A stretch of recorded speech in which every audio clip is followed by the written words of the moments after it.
너는? 인파 속에서 신입 경호원의 선글라스가 미끄러져 떨어졌습니다. 그 순간 백만장자 한진태 회장은 숨이 멎는 듯 했죠. 25년 전 돌쟁이 딸을 안고 집을 사라진 아내와 똑같은 얼굴이 눈앞에 서 있었으니까요. 흔적도 없이 사라진 모녀, 찾고 찾아도 닿을 수 없었던 세월. 그런데 지금 눈앞에 그녀는 진짜 내 딸인 걸까요? 도대체 25년 전 그날 밤 무슨 일이 있었던 걸까요? 사연 시작 전 구독과 좋아요를 눌러주시고 어디서 듣고 계신지 댓글 남겨주시면 그곳으로 행운이 가득 깃들기를 바라겠습니다. 그날따라 하늘이 심상치 않았습니다. 아침부터 먹구름이 잔뜩 낀 하늘은 마치 무슨 일이 터질 것을 예고하듯 무겁게 내려앉아 있었죠. 서울 시내 한복판의 야외 행사장에는 수백 명의 인파가 빼곡히 들어차 있었습니다. 대한민국 건설업계의 대부라 불리는 한진태 회장의 기공식이 열리는 날이었거든요. 진태는 단상 위에서 테이프 커팅을 마치고 환하게 웃으며 손을 흔들었습니다. 55의 나이에 넓은 어깨와 당당한 걸음걸이, 그리고 수천억 대 자산가다운 품격이 온몸에서 뿜어져 나왔죠. 하지만 화려한 미소 뒤에 숨겨진 그의 눈동자는 어딘가 텅 비어 있었습니다. 마치 속이 다 타버린 장작 같았어요. 성공은 했지만 행복하지 않은 사람. 진태는 그런 남자였습니다. 회장님, 차량 준비됐습니다. 귓가에 비서의 목소리가 들려왔습니다. 진태가 단상에서 내려와 차를 향해 걸음을 옮기려는 순간이었어요. 갑자기 하늘에서 굵은 빗방울이 쏟아지기 시작했습니다. 처음엔 후두둑 떨어지던 비가 삽시간에 억수같이 퍼부었죠. 행사장은 순식간에 아수라장이 됐습니다. 우산을 펴려던 사람들이 서로 부딪히고 갑작스러운 돌풍에 우산이 뒤집히며 사방으로 튕겨나갔어요.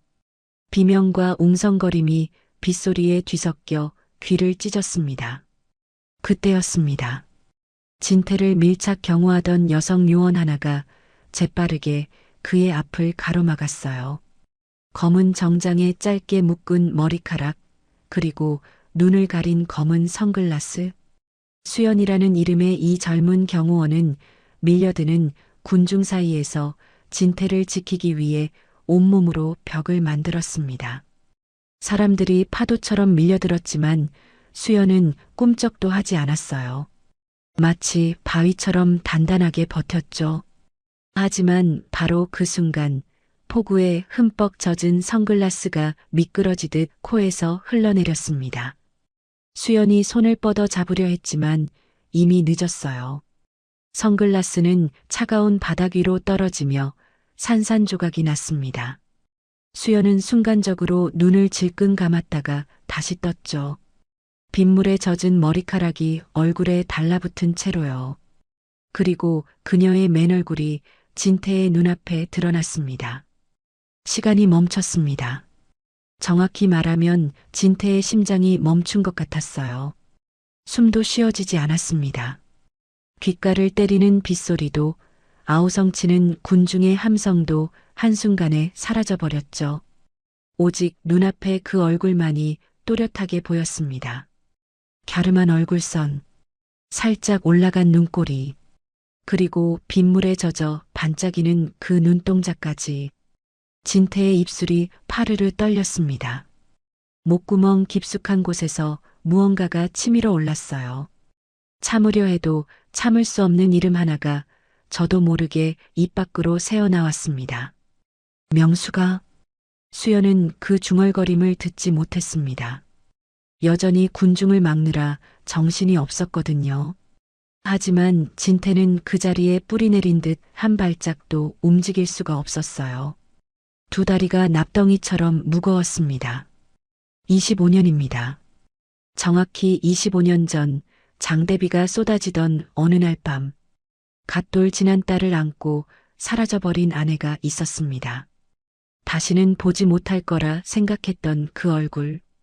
그 눈동자가 지금 자신의 눈앞에 서 있었어요. 세월의 때가 묻지 않은 젊고 아름다운 모습으로요. 물론 진태도 알았습니다. 눈앞의 여자가 아내일 리 없다는 것을요. 아내 명숙은 지금 살아있다면 50이 넘었을 테니까요. 하지만 저 얼굴은, 저 눈동자는 분명히 25년 전 빗속으로 사라졌던 명숙의 것이었습니다. 소름이 끼칠 정도로 똑같았어요. 회장님, 어서 이쪽으로. 비서가 진태의 팔을 잡아 끌었습니다. 진태는 정신없이 끌려가면서도 자꾸만 뒤를 돌아봤어요. 빗속에 서 있는 수연의 뒷모습이 점점 멀어져 갔습니다. 가슴 한쪽이 쥐어뜯기듯 아팠죠. 그렇게 억지로 차에 올라탄 진태는 회장실로 돌아오는 내내 한마디도 하지 않았습니다. 창밖을 때리는 빗줄기만 멍하니 바라봤어요. 머릿속에서는 25년 전의 기억이 쓰나미처럼 밀려들고 있었습니다. 회장실에 도착해서도 진태는 한동안 자리에 앉지 못했습니다. 떨리는 손으로 지갑을 꺼냈어요. 그 안에는 빛바랜 사진 한 장이 금방이라도 부서질 듯 끼워져 있었습니다. 20대 중반의 젊은 여인이 갓난아기를 안고 환하게 웃고 있는 사진이었죠. 모서리가 닳고 색이 바랜 흔적이 얼마나 오랫동안 이 사진을 만졌는지를 말해주고 있었어요. 진태의 눈가가 붉어졌습니다. 명숙, 그리고 딸 수연. 25년 전 어느 날 갑자기 사라져버린 두 사람이었습니다. 흔적도 없이, 말 한마디 없이요. 당시 어머니 최 여사는 아들을 다독이며 이렇게 말했었죠. 진태야, 그 여자는 처음부터 너를 이용한 거야. 사업이 안 되니까 도망간 거라고. 널 배신한 거야. 하지만 진태는 믿지 않았습니다. 아니, 믿을 수가 없었어요. 명숙은 그런 사람이 아니었거든요. 돈이 없어 라면으로 끼니를 때우던 시절에도 한 번도 불평하지 않았던 여자였습니다. 오히려 진태가 지쳐 쓰러질 것 같은 날이면 따뜻한 국물 한 그릇을 끓여 건네주며 웃어주던 사람이었어요. 그런 명숙이 왜 떠났을까요? 진태는 25년 동안 그 답을 찾지 못한 채 살아왔습니다. 낮에는 일에 파묻혀 지내고 밤에는 술에 의지해 겨우 잠들었죠. 성공이라는 이름의 달콤한 독약에 취해 하루하루를 버텨왔어요. 하지만 그 어떤 것도 가슴에 뚫린 구멍을 메워주지는 못했습니다. 그런데 오늘 그 구멍이 갑자기 불을 뿜기 시작했습니다. 진태는 사진 속 아기의 얼굴을 손가락으로 어루만졌습니다. 갓돌 지난 딸, 명숙이 품에 안고 떠났던 아이. 그 아이의 이름도 수연이었죠. 설마. 진태의 목소리가 떨렸습니다. 심장이 미친 듯이 뛰었어요. 두 손이 사시나무 떨듯 후들거렸습니다. 우연치고는 너무 많은 것이 맞아떨어졌습니다. 아내와 똑같은 얼굴, 딸과 똑같은 이름, 그리고 하필이면 자신의 경호원으로 배치된 운명까지요. 진태는 떨리는 손으로 비서실 버튼을 눌렀습니다. 김 비서, 지금 당장 올라와. 잠시 후 문이 열리고 비서가 들어왔습니다. 진태는 자리에서 일어나 창가로 걸어가며 물었어요. 목소리를 최대한 담담하게 유지하려 애썼지만 어깨가 미세하게 떨리는 것까지는 숨길 수 없었습니다. 오늘 현장에서 나를 경호했던 여자 요원 있잖아. 선글라스가 벗겨졌던 그 요원. 이름이 뭔가? 아, 박수연 요원 말씀이십니까? 이번에 실력이 좋아 특채된 친구입니다. 왜 그러십니까? 박수연. 진태의 심장이 쿵 내려앉았습니다. 성은 달랐지만 이름만큼은 25년 전 품에 안겨있던 그 아이와 똑같았어요. 진태의 손이 주먹을 쥐었어요. 부들부들 떨렸죠. 그 요원, 내일부터 내 전담 경호원으로 배치해. 비서가 당황한 표정을 지었습니다. 회장님, 전담 경호원은 이미 계시지 않습니까? 갑자기 바꾸시면 내가 바꾸라면 바꾸는 거야. 진태의 목소리가 날카로워졌습니다. 비서는 더 이상 반박하지 못하고 고개를 숙였죠. 1분 1초도 내 곁에서 떨어지지 않게 해. 어디를 가든 무슨 일이 있어도 반드시 그 요원이 나를 따라다니게 해. 비서가 나간 후 진태는 다시 창가에 섰습니다. 유리창에 빗줄기가 흘러내리고 있었어요. 마치 누군가의 눈물처럼요. 진태는 지갑 속 사진을 다시 꺼내 들었습니다. 젊은 시절의 명숙과 갓난아기 수연. 그리고 오늘 본 그 경호원의 얼굴이 머릿속에서 겹쳐졌어요. 정말 내가 맞니? 떨리는 속삭임이 텅 빈 회장실에 울려 퍼졌습니다. 내가 내 딸이냐고 수연아. 그리움과 두려움이 뒤섞인 눈동자에 형용할 수 없는 초조함이 서렸습니다. 25년이라는 세월의 무게가 어깨를 짓눌렀지만 진태는 알았어요. 이제 더는 도망칠 수 없다는 것을요. 그토록 찾아 헤매던 답이 어쩌면 코앞에 와 있을지도 모른다는 것을요. 비는 밤새 그치지 않았습니다. 빗줄기가 창을 때릴 때마다 진태의 가슴도 같이 두드려지는 것 같았죠. 진태는 새벽 내내 잠을 설쳤습니다. 목이 타들어가 물을 마셔도 소용이 없었어요. 가슴 한가운데가 뜨겁게 달아올라서 숨이 자꾸 짧아졌습니다. 결국 아직 어둠이 남아있는 시간에 회장실로 나왔습니다. 불을 켜자 넓은 공간이 차갑게 밝아졌죠. 책상 위에는 비서가 올려둔 서류가 가지런히 쌓여 있었습니다. 진태는 서류를 넘기는 척했지만 글자는 하나도 머리에 들어오지 않았죠. 펜 끝이 종이 위를 헤매는 동안 그의 시선은 자꾸 어제의 그 얼굴을 찾고 있었습니다. 마치 눈앞에 다시 나타나기라도 할 것처럼요. 아침이 밝자 직원들의 발소리가 복도에 퍼졌습니다. 잠시 뒤 문 밖에서 또렷한 발소리가 들렸습니다. 일정한 박자, 흔들림 없는 걸음. 경호원 특유의 걸음이었습니다. 문이 열리고 수연이 들어섰습니다. 검은 정장, 단정히 묶은 머리, 똑바로 편 어깨. 어제는 선글라스에 가려졌던 얼굴이 오늘은 형광등 아래 환히 드러났습니다. 진태는 순간 숨이 목에 걸렸죠. 마른 침이 꿀꺽 넘어갔어요. 수연은 책상 옆 회장과 출입문 사이를 동시에 볼 수 있는 자리에 섰습니다.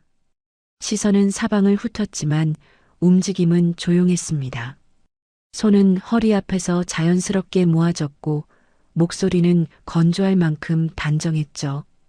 회장님, 전담 경호 배치받은 박수연입니다. 진태는 고개를 들었다가 금세 시선을 내렸습니다. 마주보면 표정이 무너질 것 같았거든요. 그런데도 눈이 자꾸 올라갔습니다. 수연의 인매가, 미간이 너무나 익숙했습니다. 누가 속상한데도 참으려 할 때처럼 입술을 꼭 다물고 눈동자가 아주 조금 젖는 그 느낌까지요. 진태는 의자 팔걸이를 꽉 잡았습니다. 손바닥에 땀이 배었습니다. 목소리를 최대한 담담하게 만들려고 했지만 끝이 조금 갈라졌습니다. 박수연 요원. 예. 회장님. 진태는 잠깐 말을 멈췄습니다. 질문 하나가 목에서 걸려 나오지 않았어요. 물어보고 싶었지만 두려웠습니다. 대답이 어떤 것이든 지금의 자신이 감당할 수 있을지 확신이 없었거든요. 그럼에도 진태는 결국 입을 열었습니다. 자네, 혹시 부모님은 다 계신가? 수연의 눈동자가 진태를 똑바로 바라봤습니다. 당황한 기색이 아주 잠깐 스쳤지만 금세 정리됐어요. 수연은 경호원으로서 감정을 숨기는데 익숙한 사람이었습니다. 잠깐 숨을 고르고 낮고 고른 목소리로 말했습니다. 아버지는 제가 아주 어릴 때 돌아가셨다고 들었습니다. 어머니는 계십니다. 요즘 몸이 좀 안 좋으셔서 제가 모시고 있습니다. 돌아가셨다. 진태의 얼굴에서 피가 빠져나가는 듯 했습니다. 입술이 미세하게 떨렸고 눈꺼풀이 한번 크게 깜빡였습니다. 머릿속에서는 한 가지 생각이 번개처럼 지나갔습니다. 저 요원의 모친이 진짜 명숙이라면 내가 그렇게 전해졌을 수도 있겠구나. 명숙이 누구에게도 말하지 못한 사정이 있었을지도 모른다는 생각이 진태의 목을 조였습니다. 억울함이 치밀었다가도 금세 힘이 풀렸어요. 진태는 그 이유를 붙잡으려 했지만 머리가 하얘졌습니다. 대신 가슴 밑바닥에서 뜨거운 것이 올라왔죠. 분노와 죄책감이 뒤섞여 속이 뒤집히는 느낌이었습니다. 진태는 더 묻지 못했습니다. 한마디만 더 해도 눈물이 새어나올 것 같았거든요. 그는 천천히 자리에서 일어나 창가로 걸어갔습니다. 바깥에는 아직 젖은 회색 하늘이 남아 있었고 유리창에는 밤새 내린 비의 흔적이 길게 흘러내리고 있었습니다. 진태는 그 물자국을 멍하니 바라봤습니다. 마치 누군가의 울음이 그대로 남아있는 것 같았어요. 수연은 회장의 등을 바라봤습니다. 텔레비전에서 보던 강한 회장의 뒷모습과 달랐습니다. 어깨가 무겁게 처져 보였고 손끝이 살짝 떨렸죠. 수연은 속으로 생각했습니다. 왜 저분은 나를 볼 때마다 금방이라도 무너질 것 같은 눈을 하는 걸까? 잠시 정적이 흘렀습니다. 회장실 시계 초침 소리가 유난히 크게 들렸어요. 수연이 조심스럽게 물었습니다. 회장님, 오늘 일정 다시 확인해 드릴까요? 진태는 고개만 아주 작게 흔들었습니다. 대답 대신 목젖이 한번 꿀렁 움직였죠. 수연은 더 묻지 않았습니다. 경호원의 선은 지켜야 했으니까요. 다만 회장의 옆모습을 볼 때마다 마음 한구석이 이상하게 서늘했습니다. 그날 저녁 수연은 퇴근하자마자 지하상가로 내려갔습니다. 지상은 비가 잦아들어 공기가 차고 맑았지만 지하로 내려갈수록 습기가 피부에 달라붙었죠. 계단 벽에는 오래된 냄새가 배어 있었고 형광등은 조금씩 깜빡였어요. 희망 세탁소. 문을 열자 딸랑 소리가 나며 작은 종이 울렸습니다. 안쪽에서는 치익 소리와 함께 뜨거운 스팀이 올라오고 있었습니다. 젖은 옷감 냄새, 다림질한 천에서 나는 뜨끈한 냄새가 한꺼번에 코끝을 찔렀죠. 명숙은 낡은 앞치마를 두르고 다리미를 쥔 채 서 있었습니다. 손등은 거칠고 손가락 마디는 퉁퉁 부어 보였어요. 그래도 딸을 보자 입가가 풀렸습니다. 왔니, 우리 딸. 엄마, 오늘도 많이 바빴어? 응. 아휴, 이 동네는 왜 이렇게 다들 셔츠를 많이 입는지 모르겠다. 명숙은 웃으려 했지만 눈 밑에 피로가 진하게 깔려 있었습니다. 수연은 그 얼굴을 볼 때마다 마음이 쓰렸죠. 그래서 더 이번 전담 배치가 기뻤어요. 월급도 오르고 엄마 약값도 더 챙길 수 있을 테니까요. 수연은 가방을 내려놓고 물 한 컵을 따라 명숙 앞에 놓았습니다. 그리고 잠깐 망설였습니다. 오늘 하루 종일 마음에 걸린 일이 있었거든요. 엄마, 나 오늘부터 전담 경호 맡게 된 분 말이야. 명숙이 다리미를 잠깐 내려놓고 고개를 들었습니다. 응? 수연이 고개를 끄덕이며 말했습니다. 한진태 회장님이셔. 근데 엄마, 그분이 좀 이상해. 나를 계속 쳐다보셔. 마치 나를 아는 사람처럼. 그 이름이 명숙의 귀에 들어가는 순간이었습니다. 명숙의 손이 굳었습니다. 표정이 하얗게 질렸고 눈동자가 크게 흔들렸어요. 손에 들고 있던 분무기가 힘없이 미끄러져 바닥으로 떨어졌습니다. 물이 튀었고 동시에 스팀이 치익하고 올라와 명숙의 뺨을 스쳤습니다. 수연이 놀라 뛰어갔습니다. 엄마, 뜨거워. 괜찮아? 명숙은 뜨거운 줄도 모르는 사람처럼 수연의 손목을 꽉 움켜잡았습니다. 소나기 힘이 생각보다 세서 수연이 숨을 들이켰죠. 명숙의 목소리는 떨리고 있었습니다. 누구라고 했어? 다시 말해봐. 누구? 한진태 회장님. 명숙의 입술이 파르르 떨렸습니다. 숨이 가빠졌고 눈가가 순식간에 젖었어요. 명숙은 딸의 손을 놓지 못한 채 거의 애원하듯 말했습니다. 수연아, 그 일 그만두면 안 되겠니? 엄마가 무서워서 그래. 수연은 너무 놀라서 말이 막혔습니다. 엄마가 이런 톤으로 부탁하는 걸 본 적이 없었거든요. 수연은 웃으며 넘기려 했지만 목소리가 어색하게 갈라졌습니다. 엄마, 왜 그래? 나 이번에 월급도 많이 오르고 회장님도 나쁘지 않으셔. 근데 왜 갑자기 겁을 내? 명숙은 입을 열었다가 닫았습니다. 말이 목에서 막히는 표정이었습니다. 오래된 공포가 다시 살아난 사람처럼 어깨가 잘게 떨렸죠. 수연은 그 떨림을 보며 가슴이 서늘해졌습니다. 엄마, 나한테 말해줘. 무슨 일이야? 명숙은 대답 대신 고개만 저었습니다. 그리고 더 조용히, 더 간절하게 말했습니다. 그 사람 곁에 있으면 안 돼. 제발 수연아. 세탁소 안에는 스팀 소리만 치익치익 울렸습니다. 수연은 엄마의 얼굴을 바라보며 점점 더 혼란스러워졌습니다. 자신이 모르는 과거가 엄마의 눈 속에서 흔들리고 있었거든요. 그 시각 진태는 회장실 서재에서 혼자 앉아 있었습니다. 불은 낮게 켜져 있었고 책장 사이로 어두운 그림자가 길게 늘어졌습니다. 진태의 앞에는 인사기록 카드가 놓여 있었어요. 손끝이 떨려서 종이 끝이 아주 조금씩 움직였습니다. 진태는 그 글자를 뚫어지게 바라봤습니다.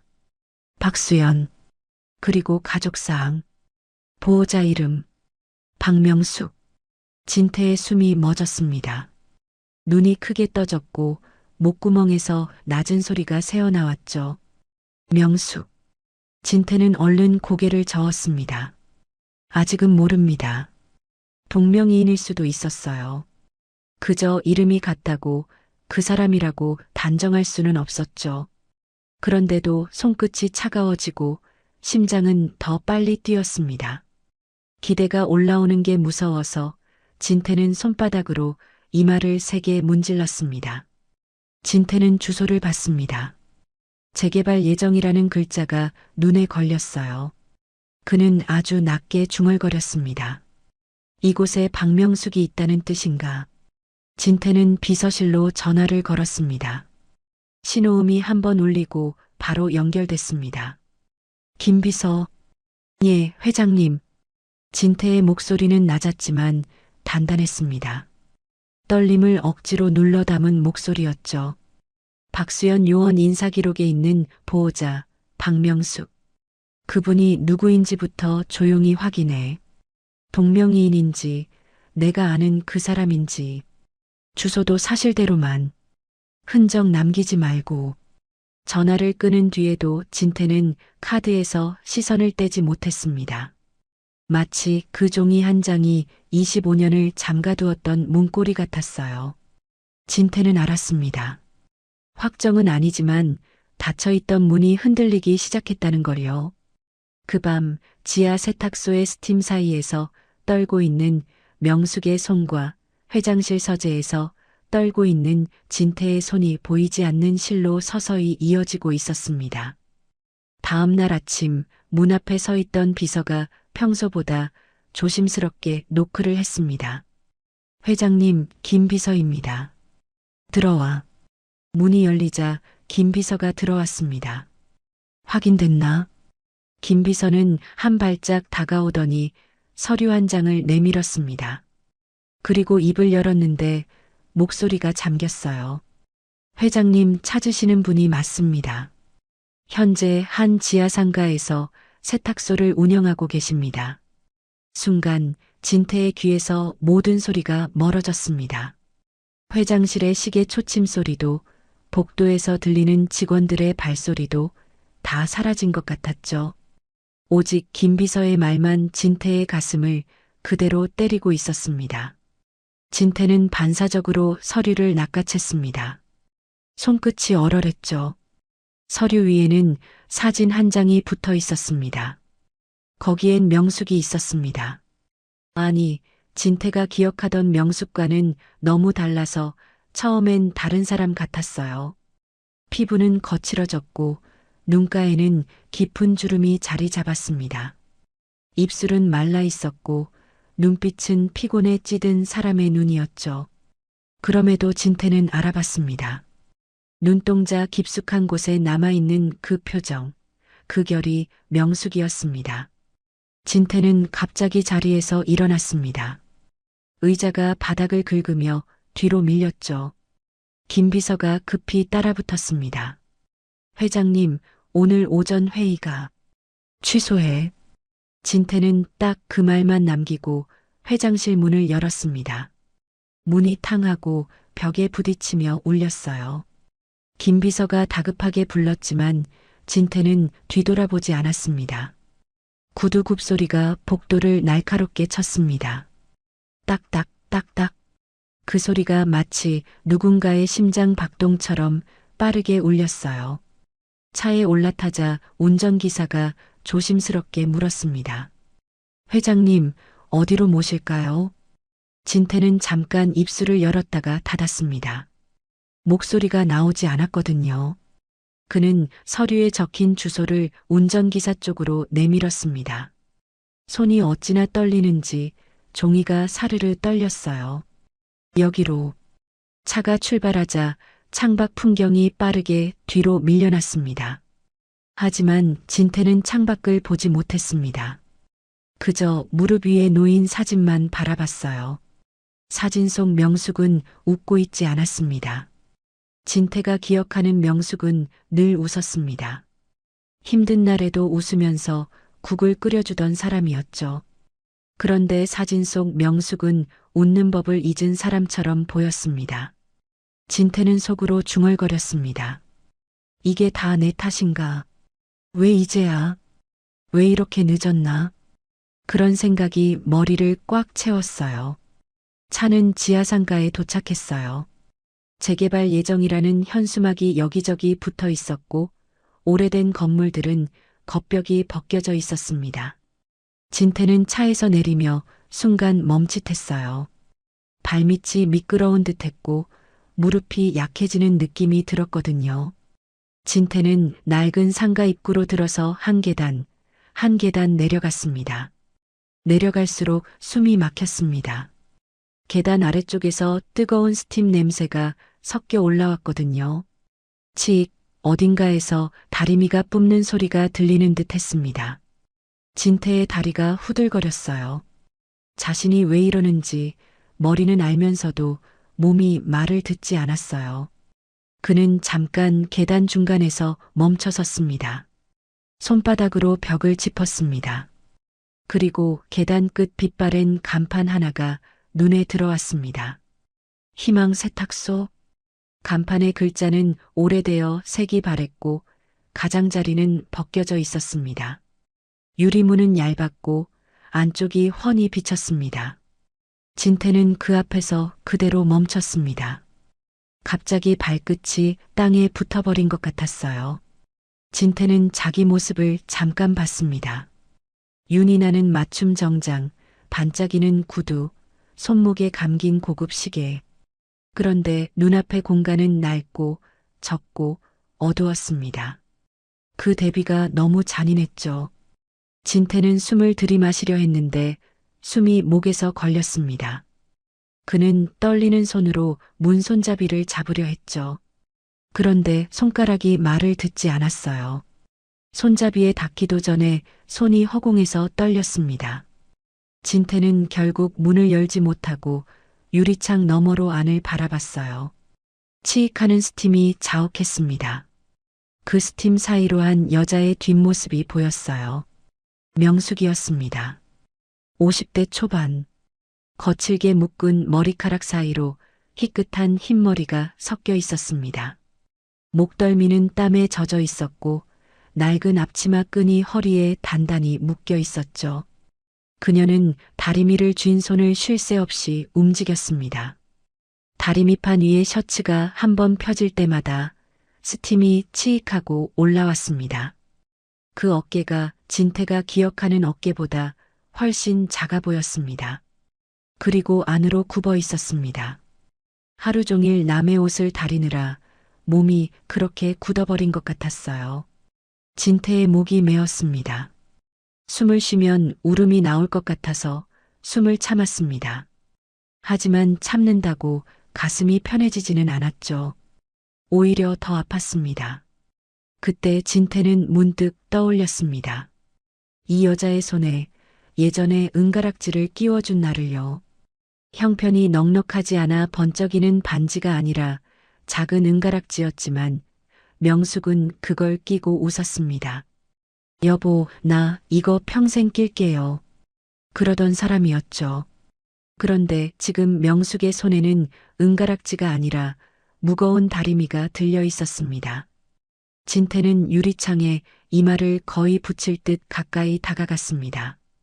유리에 맺힌 습기 때문에 안이 흐릿해졌다가도 스팀이 거치면 다시 선명해졌어요. 마치 진실이 숨었다가 드러나기를 반복하는 것 같았습니다.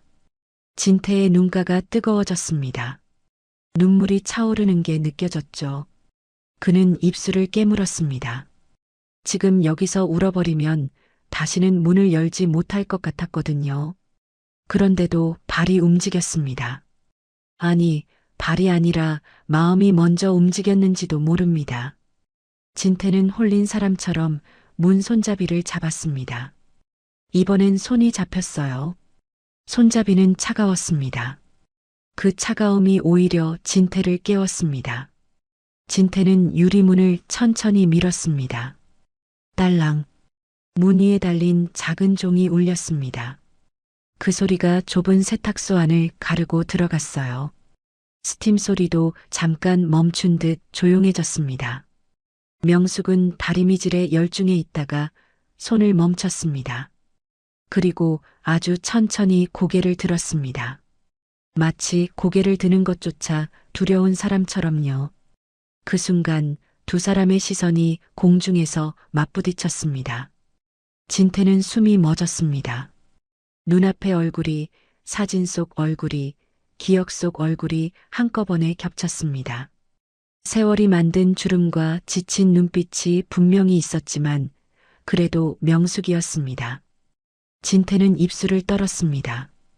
이름을 한 번에 부를 수가 없었어요. 목구멍이 꽉 막힌 느낌이었습니다. 진태는 겨우 소리를 내뱉었습니다. 너무 작아서 자신도 들릴까 말까 했죠. 명수가. 그 목소리가 명숙의 귀에 닿는 순간이었습니다. 명숙의 눈동자가 크게 흔들렸습니다. 경악이 먼저 올라왔고 그 다음엔 공포가 덮쳤죠. 마치 눈앞의 사람이 아니라 유령인 것처럼요. 입이 벌어졌는데 소리가 바로 나오지 않았습니다. 숨이 턱 막힌 얼굴이었습니다. 명숙의 손에 들려있던 다리미가 힘없이 내려앉았습니다. 툭! 다리미판 위로 다리미가 떨어지며 작은 충격이 퍼졌어요. 그와 동시에 스팀 소리가 줄어들었습니다. 치익하던 소리마저 잦아들자 좁은 세탁소 안에는 이상할 만큼 고요가 내려앉았어요. 그 고요 속에서 들리는 건 두 사람의 숨소리뿐이었습니다. 진태의 거친 숨, 명숙의 떨리는 숨이 서로 부딪혔죠. 진태의 눈에 눈물이 맺혔습니다. 그 눈물이 뺨을 타고 흘러내리려는 찰나 명숙의 입술이 떨렸습니다. 비명이 터져나오기 직전의 얼굴이었죠. 진태는 한 걸음 더 다가가고 싶었어요. 하지만 발끝이 움직이지 않았습니다. 이 공간의 공기 자체가 두 사람을 묶어놓은 것 같았어요. 25년의 시간이 스팀처럼 자욱하게 그 사이에 걸려 있었습니다. 그리고 그 팽팽한 긴장 속에서 세탁소 안의 시간은 다시 멈춰버린 듯 했습니다. 당신이 여길 어떻게 해? 명숙이 겨우 말을 뱉어냈어요. 진태가 떨리는 목소리로 대답하려는 순간 명숙은 더 크게 소리쳤습니다. 마치 소리를 질러야만 이 악몽이 깨질 것처럼요. 오지 마. 가까이 오지 마. 명숙은 주변을 허둥지둥 더듬더니 옷걸이를 움켜잡았습니다.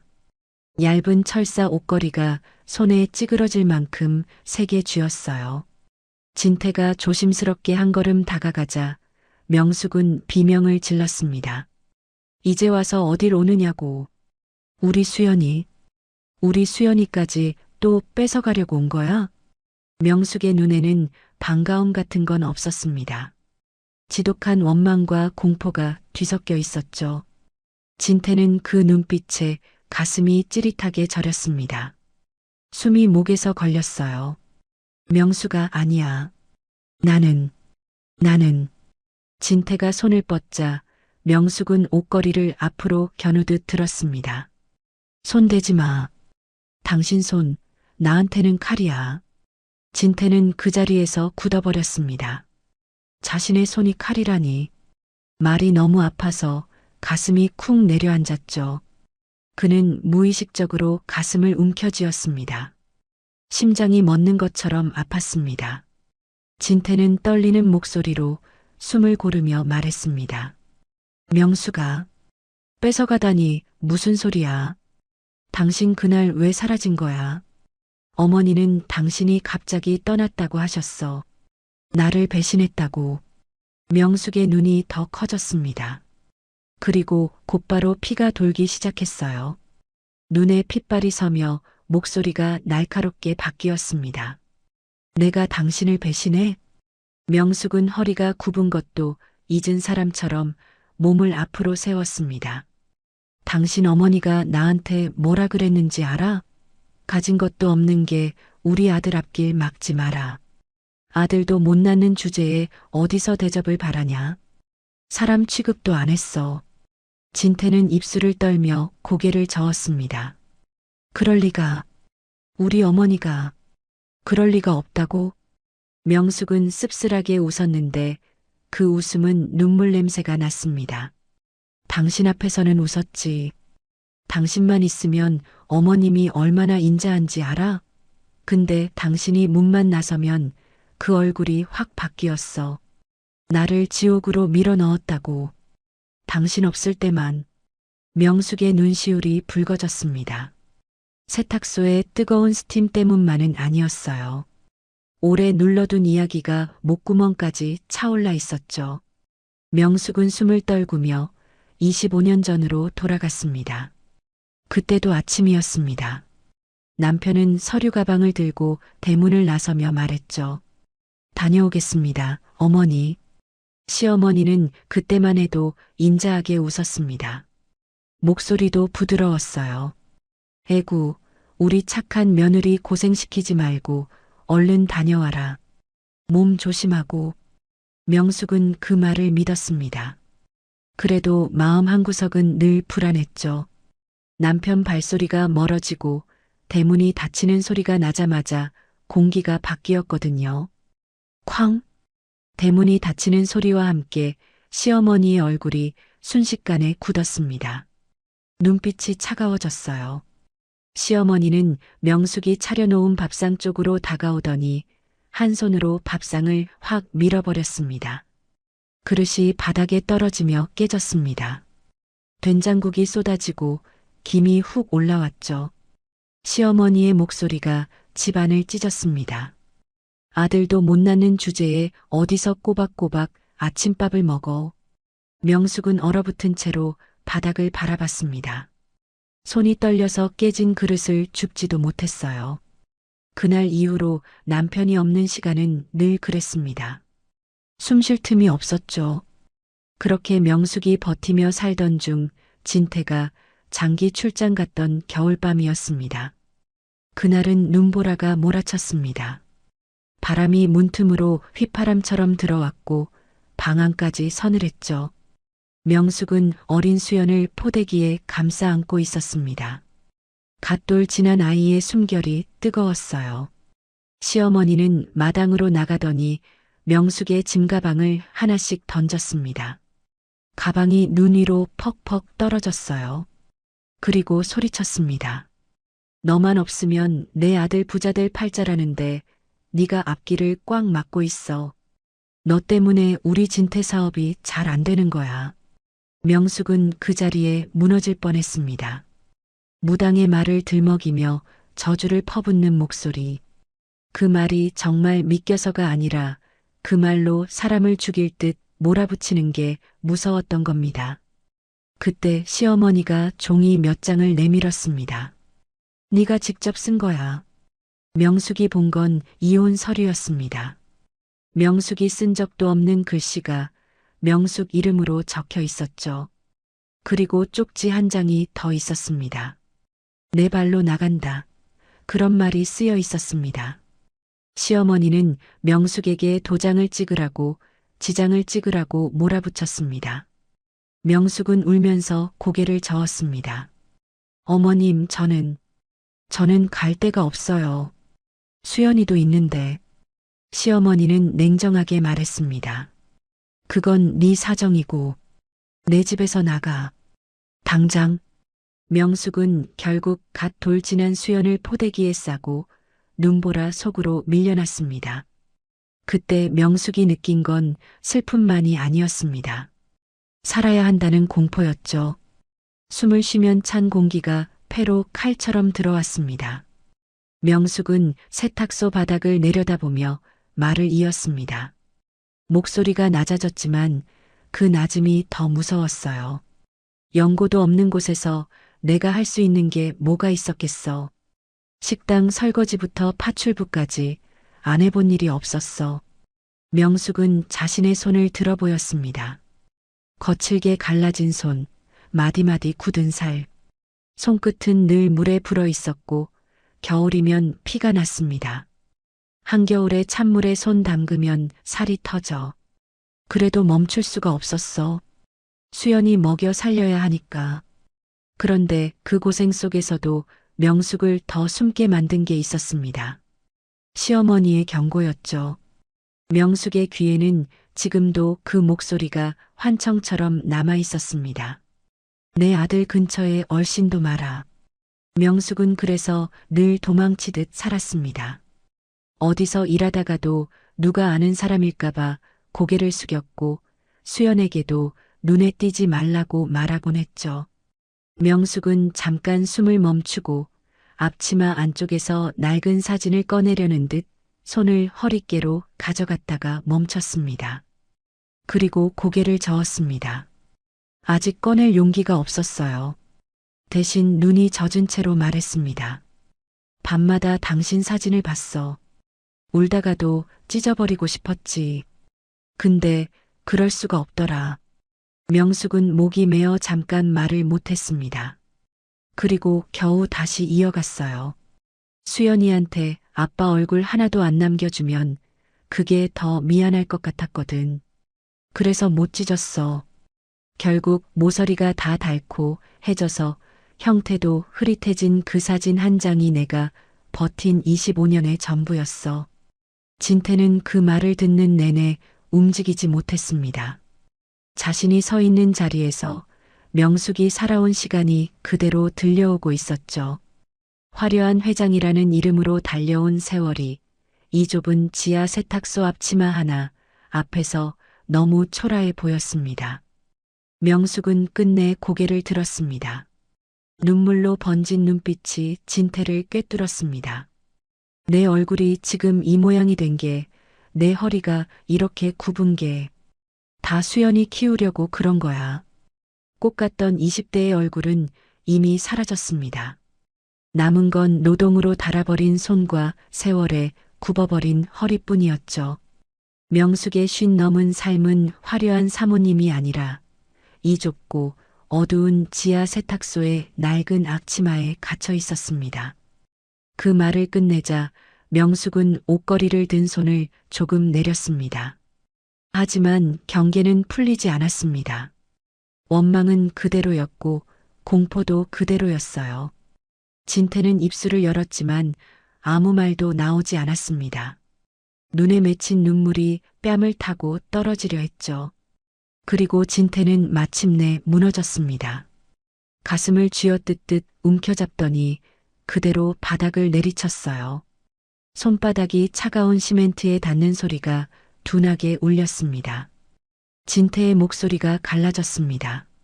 어머니, 어찌 제게 이러셨습니까? 진태는 고개를 들고 허공을 바라봤습니다.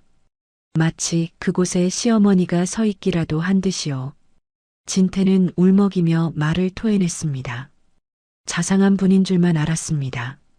제 앞에서는 그렇게 웃으시더니 어떻게 제 눈을 가리고 명숙이를. 명숙은 입술을 꽉 깨물었지만 더는 아무 말도 하지 않았습니다. 이미 다 했으니까요. 대신 두 손을 가슴께로 모아 꼭 쥐었습니다. 몸이 아직도 떨리고 있었죠. 진태는 갑자기 주저앉은 자세 그대로 숨을 헐떡였습니다. 그리고 눈가에 맺힌 눈물이 뺨을 타고 흘렀습니다. 그 순간 진태의 머릿속을 찍고 들어오는 장면이 있었습니다. 5년 전 어머니의 임종 자리였어요. 하얀 병실, 약냄새, 기계음, 침대 위에 누운 어머니가 진태의 손을 꽉 잡았었습니다. 그 손은 차갑고도 집요했죠. 어머니는 마지막까지도 같은 말을 했습니다. 진태야, 이제 제발 명숙이 있고 새 장가 가라. 애미 소원이다. 그때 진태는 어머니가 자신을 걱정해서 그러는 줄 알았습니다. 아들이 혼자 살까봐, 상처를 붙잡고 무너질까봐 그러는 줄로만 믿었죠. 그런데 지금은 달랐습니다. 그 말이 사랑이 아니라 끝까지 진실을 숨긴 것이라는 걸 이제야 알았어요. 진태는 이를 악물고 고개를 떨궜습니다. 이제는 따져 물을 수도 없었습니다. 이미 세상을 떠난 사람이었거든요. 그 사실이 더 미치게 만들었습니다. 진태는 피눈물을 흘리며 숨죽여 울었습니다. 그러다 진태는 무너지듯 벽에 등을 기대었습니다. 축축한 지하벽이 등에 닿았지만 차갑다는 생각도 못했어요. 머릿속이 과거로 끌려갔습니다. 명숙이 사라진 직후였습니다. 진태는 미친 듯이 찾았습니다. 밤낮 없이 뛰어다녔어요. 경찰서도 가고 주변 사람들에게 묻고 명숙이 좋아하던 시장 골목까지 뒤졌습니다. 혹시나 하고 새벽에 집 앞 골목에 서 있던 날도 있었습니다. 비가 오면 더 미친 듯이 나갔죠. 25년 전 그날도 비가 내렸으니까요. 그런데 그때마다 어머니가 막아섰습니다.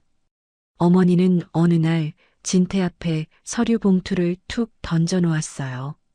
마치 끝을 보라는 듯이요. 진태야, 이게 현실이다. 진태가 봉투를 열자 종이가 여러 장 나왔습니다. 이혼 동의서, 명숙이 직접 서명한 것처럼 보였죠. 그리고 위자료 500만 원 수령이라고 적힌 영수증도 있었습니다. 금액이 적어 오히려 더 잔인하게 느껴졌어요. 마지막으로 편지 한 장이 나왔습니다. 또박또박 적힌 글씨. 다른 남자와 새 출발하겠다. 그 한 줄이 진태의 가슴을 찢었습니다. 진태는 종이를 부들부들 떨며 붙잡고 어머니를 바라봤습니다. 어머니, 이게 진짜입니까? 어머니는 눈 하나 깜빡하지 않고 말했죠. 너도 봤잖아. 저 여자는 처음부터 돈만 보고 너한테 온 거야. 사업이 안 되니까 도망간 거라고. 이제 잊어라. 진태는 믿고 싶지 않았습니다. 하지만 그때의 진태는 모든 게 무너져 있었습니다. 연이은 사업 실패로 빚에 허덕였고 사람들에게도 외면당했죠. 자신이 폐인처럼 느껴질 만큼 바닥이었습니다. 그런 자신을 명숙이 떠날 수도 있겠다는 자괴감이 어머니의 말에 힘을 실어줬습니다. 그래도 진태는 버텼습니다. 마지막 한 번만이라도 확인하고 싶었어요. 명숙 얼굴을 직접 보고 내가 진짜 그랬냐고 묻고 싶었습니다. 그래서 또 나가려 했죠.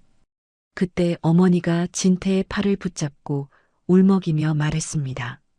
내가 찾아가면 그 여자 새 인생 망치는 거다. 제발 그냥 보내줘라. 너까지 망가질 거다. 진태는 그 말에 꺾였습니다. 어머니가 거짓말을 할 리 없다고, 어머니만은 자신을 속이지 않을 거라고 믿었으니까요. 그렇게 진태는 술과 일에 파묻혔습니다. 낮에는 일로 버티고 밤에는 술로 쓰러졌죠. 세월은 그렇게 25년을 지나가 버렸습니다. 진태는 벽에 기대선 채 목이 메어 중얼거렸습니다. 지금 생각하면 전부 어머니의 각본이었는데 그땐 알 수가 없었어. 명숙은 진태의 말을 듣고도 고개를 돌렸습니다. 동정하고 싶지 않았어요. 늦은 후회가 무슨 소용이냐는 생각이 먼저 올라왔죠. 하지만 명숙의 눈가도 젖어 있었습니다. 분노와 슬픔이 한꺼번에 밀려오고 있었으니까요. 바로 그때였습니다. 딸랑. 세탁소 문에 달린 종이 요란하게 울렸습니다. 그 소리가 마치 칼로 공기를 베는 것처럼 날카롭게 퍼졌죠. 두 사람은 동시에 굳었습니다. 엄마 나왔어. 근데 가게 앞에 웬 고급차가. 씩씩하게 문을 열고 들어오던 수연이 그대로 멈춰 섰습니다. 눈이 크게 떠졌고 입술이 살짝 벌어졌어요. 좁고 눅눅한 지하 세탁소 한가운데 눈물범벅이 된 엄마가 서 있었고 그 앞에는 대한민국 최고의 자산가인 진태가 주저앉아 있었습니다. 믿기지 않는 장면이었죠. 수연은 한 걸음 앞으로 나가려다 멈췄습니다. 경호원으로서의 본능이 먼저 반응했어요. 낯선 위험을 감지한 사람처럼 몸이 긴장했습니다. 수연은 재빨리 명숙 쪽으로 달려가 엄마 앞을 막아섰습니다. 회장님? 어떻게 여기에? 수연의 목소리가 떨렸습니다. 놀람과 경계가 섞인 목소리였죠. 그리고 곧바로 수연은 진태를 향해 소리쳤습니다. 회장님, 저희 엄마한테 무슨 짓을 하신 겁니까? 그 순간 진태의 가슴에 대못이 박혔습니다. 회장님, 그 차갑고 딱딱한 호칭이 진태를 사람으로 보지 않는 선처럼 느껴졌어요. 딸이 자신을 아버지가 아니라 회장으로 부르고 있었습니다. 그리고 그 딸이 자신으로부터 엄마를 지키려 서 있었습니다. 진태는 수연의 얼굴을 차마 쳐다보지 못했습니다. 고개를 숙인 채 어깨가 들썩였습니다. 숨이 끊어질 듯 울음이 올라왔죠. 명숙은 수연의 목소리를 듣자마자 본능적으로 딸의 손을 꽉 움켜잡았습니다. 손끝에 힘이 바짝 들어갔어요. 명숙은 공포에 질린 얼굴로 소리쳤습니다. 수연아, 이 사람 근처에 가지 마. 너 데려가려고 온 거야. 당장 나가게 해. 명숙의 눈빛은 마치 죽은 시어머니가 살아 돌아온 것처럼 떨리고 있었습니다.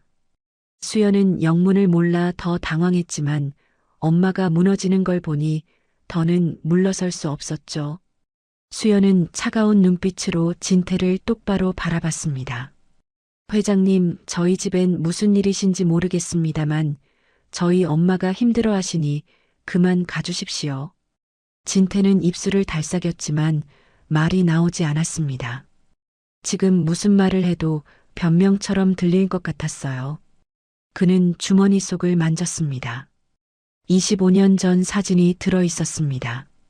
꺼내서 보여주면 뭔가 달라질까 싶었죠. 하지만 손이 움직이지 않았습니다. 이 상황에서 그 사진을 꺼내는 건 더 큰 상처가 될 것 같았습니다. 진태는 비틀거리며 일어났습니다. 무릎이 잠깐 휘청했어요. 수연은 본능적으로 한 발 앞으로 나섰지만 명숙이 더 세게 수연의 손을 잡아당겼습니다. 진태는 아무 말도 하지 못한 채 고개만 숙이고 세탁소 밖으로 나갔습니다. 도망치듯이요. 계단을 올라가는 발소리가 정신없이 울렸습니다. 진태는 밖으로 나오자마자 목에서 절규가 터져 나왔습니다. 어머니, 당신이 대체 무슨 짓을 하신 겁니까? 죽은 자에 대한 원망과 산 자에 대한 죄책감이 뒤엉켜 진태의 울음이 처절하게 들렸습니다. 운전기사의 차를 타고 겨우 저택에 도착했을 때 진태는 코트를 벗지도 못한 채 거실 한가운데 멈춰 섰습니다. 집안은 너무 조용했어요.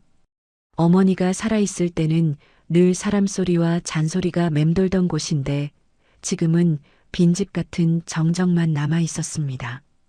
진태는 천천히 서재로 들어갔습니다. 책장 옆 오래된 장식장 아래에 숨겨진 작은 금고가 있었습니다. 어머니 것이었죠. 진태는 그 금고를 한 번도 제대로 열어본 적이 없었습니다. 어머니가 남긴 물건을 뒤지는 게 불경스럽게 느껴졌거든요. 하지만 오늘은 달랐습니다. 어머니가 숨긴 진실이 명숙과 수연의 삶을 부숴놓았다는 걸 이제는 알았으니까요. 진태는 비밀번호를 눌렀습니다. 손끝이 떨려 숫자를 한번 잘못 누르기도 했죠. 띡 하는 소리 뒤에 금고 문이 천천히 열렸습니다. 안에는 봉투와 장부 그리고 오래된 계약서 뭉치가 빽빽하게 들어 있었습니다. 서류에서 묵은 종이 냄새가 올라왔어요. 진태는 맨 위에 놓인 서류를 꺼냈습니다. 거기에는 낯익은 이름이 찍혀 있었습니다. 김이사. 어머니가 유난히 믿었던 사람, 비서 출신으로 어머니의 뒤처리를 도맡아 하던 사람이었죠. 진태의 턱이 굳었습니다. 서류를 넘길수록 내용이 더 선명해졌어요. 누가 언제 누구를 만나 어떤 돈을 줬는지, 어떤 일을 시켰는지, 날짜와 금액이 적혀 있었습니다. 그리고 그 속에 명숙의 이름이 있었습니다. 미행, 협박, 강요, 이혼 서류에 지장을 찍게 만들었다는 기록까지요. 진태의 손이 종이를 찢을 듯 떨렸습니다. 명숙이 취직하려 할 때마다 이상하게 일이 끊겼던 이유도, 주소를 옮기면 또 누가 쫓아오는 것 같던 이유도 모두 여기 적혀 있었습니다. 어머니가 김이사를 통해 아들 몰래 뒤에서 손을 쓴 겁니다. 진태는 이를 악물었습니다. 목소리가 낮게 새어나왔죠. 어머니, 그게 다 어머니가 한 일이었습니까? 그 순간 진태는 더 기다릴 수 없었습니다. 그는 곧바로 전화기를 들었습니다. 김이사, 지금 당장 들어와. 잠시 뒤 김이사가 집무실로 들어섰습니다. 평소처럼 능청스러운 웃음은 없었습니다. 얼굴빛이 창백했고 넥타이를 만지작거리는 손이 어색하게 떨렸죠. 진태는 책상 위에 서류를 탁 내려놓았습니다. 이거 설명해. 김이사의 눈이 서류로 떨어지는 순간 얼굴이 굳었습니다. 입술이 바짝 말라서 침을 삼키는 소리가 들릴 정도였어요. 그는 억지로 웃으려 했습니다. 회장님, 그건 오래전 일입니다. 돌아가신 최 여사님과 관련된. 진태가 책상을 주먹으로 쾅 내리쳤습니다. 입 다물어. 명숙을 미행하고 협박한 게 너냐? 이혼 서류에 억지로 지장 찍게 만든 게 너냐? 김이사는 결국 고개를 떨궜습니다. 목소리가 갈라졌어요. 회장님, 저는 최 여사님이 시키는 대로만 했을 뿐입니다. 명숙 씨가 회장님 앞길 망칠 사주라며 돈을 써서라도 떼어놓으라고 하셨습니다. 그 말이 끝나자 진태의 눈빛이 변했습니다. 분노가 차갑게 가라앉는 눈이었죠. 믿었던 사람이었습니다. 회사의 중요한 일도 맡기고 집안일까지 믿고 맡겼던 사람이요. 그런데 그 사람이 어머니와 손잡고 명숙을 벼랑 끝으로 밀었다니 진태는 온몸이 떨렸습니다. 너는 그걸 알면서도 했어? 김이사는 변명처럼 말을 쏟아냈습니다. 회장님, 최 여사님이 얼마나 무서운 분이셨는지 아시지 않습니까? 저는 거역을. 그만해. 진태는 서류를 한 장 더 던졌습니다. 거기에는 편지와 관련된 메모가 묶여 있었습니다. 언제 어떤 편지를 가로채 처리했는지, 불태웠는지까지 적혀 있었죠. 진태의 목소리가 깨졌습니다. 명숙이 보낸 편지들, 다 내가 막았어? 김이사는 눈을 피했습니다. 그 침묵이 대답이었죠. 진태는 숨이 막혔습니다. 명숙이 쫓겨난 뒤에도 수없이 편지를 보냈을 겁니다. 그럼에도 자신에게 한 장도 오지 않았던 이유. 이제야 알았어요. 진태의 머리가 멍해졌습니다. 그때 알았다면 25년이 이렇게 흘러가진 않았을 텐데요. 진태는 결국 자리에서 일어나 거실로 나갔습니다. 거실은 넓고 화려했지만 그날은 텅 빈 동굴처럼 느껴졌습니다. 진태는 벽을 향해 주먹을 쾅 내리쳤습니다. 손이 아픈지도 몰랐어요. 어떻게 사람이 그럴 수가 있어? 소리가 거실 천장에 부딪혀 메아리 쳤습니다. 진태는 고개를 숙인 채 한참을 울었습니다. 분노도 죄책감도 후회도 한꺼번에 쏟아졌죠. 김이사는 더는 버티지 못하고 물러나려 했습니다. 진태가 말했습니다. 당장 나가. 그리고 내 눈앞에 다시 나타나지 마. 김이사는 고개를 숙이고 문을 나섰습니다. 복도를 걷는 그의 발걸음이 이상하게 흔들렸어요. 엘리베이터 앞에 서자 김이사의 손이 덜덜 떨렸습니다. 진태가 이 일을 파고들기 시작하면 자신은 끝이라는 걸 알고 있었죠. 김이사에게는 더 큰 공포가 있었습니다. 최 여사가 살아있을 때 그는 명숙 처리 비용이라는 명목으로 받은 돈을 빼돌렸습니다. 최 여사의 개인 재산도 슬쩍 빼내 자기 부동산에 넣었고 회사 자금까지 조금씩 손댄 적이 있었죠. 해외 계좌에 숨겨둔 돈도 있었습니다. 진태가 25년 전 일을 파헤치면 그 모든 흔적이 같이 올라올 게 뻔했습니다. 김이사는 이를 악물고 혼잣말처럼 내뱉었습니다. 이대로 무너질 순 없어. 저 기록들이 세상에 나오면 난 끝이야. 그의 눈빛이 서늘하게 식었습니다. 그는 주머니에서 휴대전화를 꺼내 누군가에게 전화를 걸었습니다. 목소리를 낮게 눌렀어요. 그래, 나야. 급하게 처리할 일이 생겼어. 사람 좀 보내. 전화를 끄는 김이사는 한참 동안 어두운 복도를 바라봤습니다. 그리고 아무 일도 없었다는 듯 천천히 걸음을 옮겼습니다. 그 시각 진태는 그 검은 기운을 전혀 눈치채지 못했습니다. 그는 서재 책상 앞에 앉아 종이와 펜을 꺼냈습니다. 손이 떨려 글씨가 삐뚤어졌지만 멈출 수가 없었어요. 오늘 세탁소에서 본 명숙의 눈빛이 수연이 뱉은 그 한마디가 계속 귀를 때렸거든요. 회장님, 진태는 펜을 꽉 쥐고 중얼거렸습니다. 명수가 수연아, 내가 너무 늦었지. 그는 밤새 뜬 눈으로 편지를 썼습니다.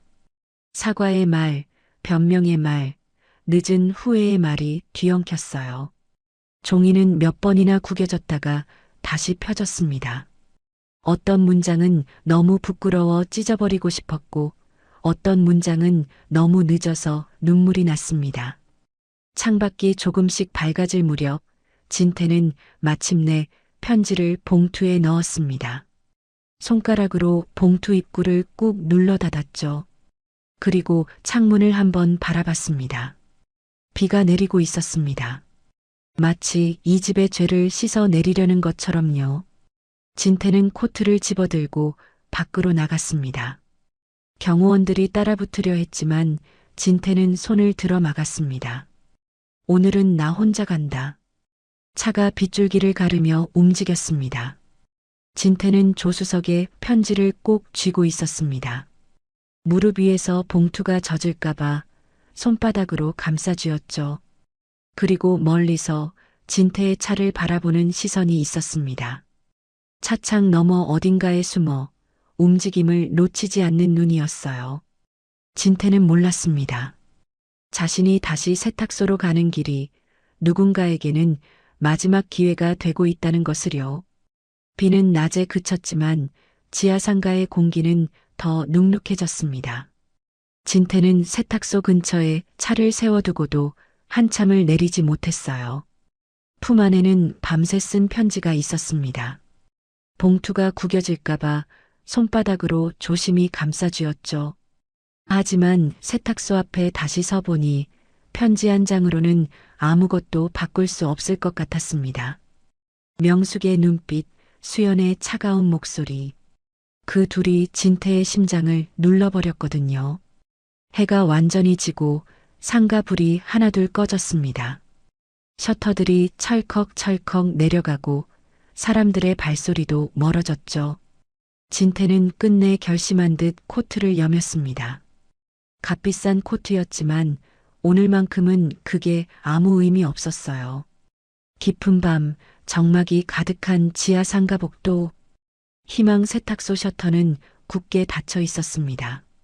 금속 셔터에 붙은 먼지와 얼룩이 형광등 불빛에 희미하게 드러났죠. 진태는 그 앞에 천천히 무릎을 꿇었습니다. 차가운 시멘트 바닥이 무릎에 닿자 진태의 얼굴이 일그러졌습니다. 하지만 그는 몸을 일으키지 않았어요. 오히려 더 깊이 고개를 숙였습니다. 수천만 원짜리 코트 자락이 먼지 섞인 바닥에 쓸려갔지만 진태는 눈 하나 깜빡하지 않았습니다. 그는 아주 낮게 마치 기도하듯 움츠렸습니다. 명수가 내가 잘못했다. 내가 너무 늦게 와서 미안해. 목소리가 텅 빈 복도에 조용히 울렸습니다. 그 소리가 돌아와 진태의 귀를 때렸죠. 진태는 봉투를 꺼내 셔터 앞에 살짝 올려두었습니다. 누가 보면 광고지 한 장처럼 보일지 몰라도 진태에게는 목숨 같은 사죄였어요. 시간이 얼마나 흘렀는지 모릅니다. 지하 상가의 냉기가 점점 뼛속으로 파고들었죠. 진태는 손바닥을 비벼도 손끝이 따뜻해지지 않았습니다. 그래도 움직이지 않았어요. 명숙이 문을 열어주기 전에는 자신이 떠날 자격이 없다고 생각했습니다. 그때 셔터가 요란하게 올라가는 소리가 복도를 갈랐습니다. 철컥, 철컥. 수연이 나타났습니다. 경호원답게 자세는 곧았지만 얼굴은 밤보다 더 차가웠어요. 수연은 무릎 꿇은 진태를 내려다보며 숨을 길게 내쉬었습니다. 눈빛엔 피곤과 분노가 섞여 있었습니다. 회장님, 여기서 이러시면 곤란합니다. 제발 가주세요. 진태는 고개를 들었습니다. 눈밑이 퀭했고 입술은 말라 있었습니다. 그는 본능처럼 손을 뻗었습니다. 딸의 손이든 뭐든 잡고 싶었어요. 붙잡지 않으면 다시는 못 만날 것 같았거든요. 하지만 수연은 차갑게 한 걸음 뒤로 물러섰습니다.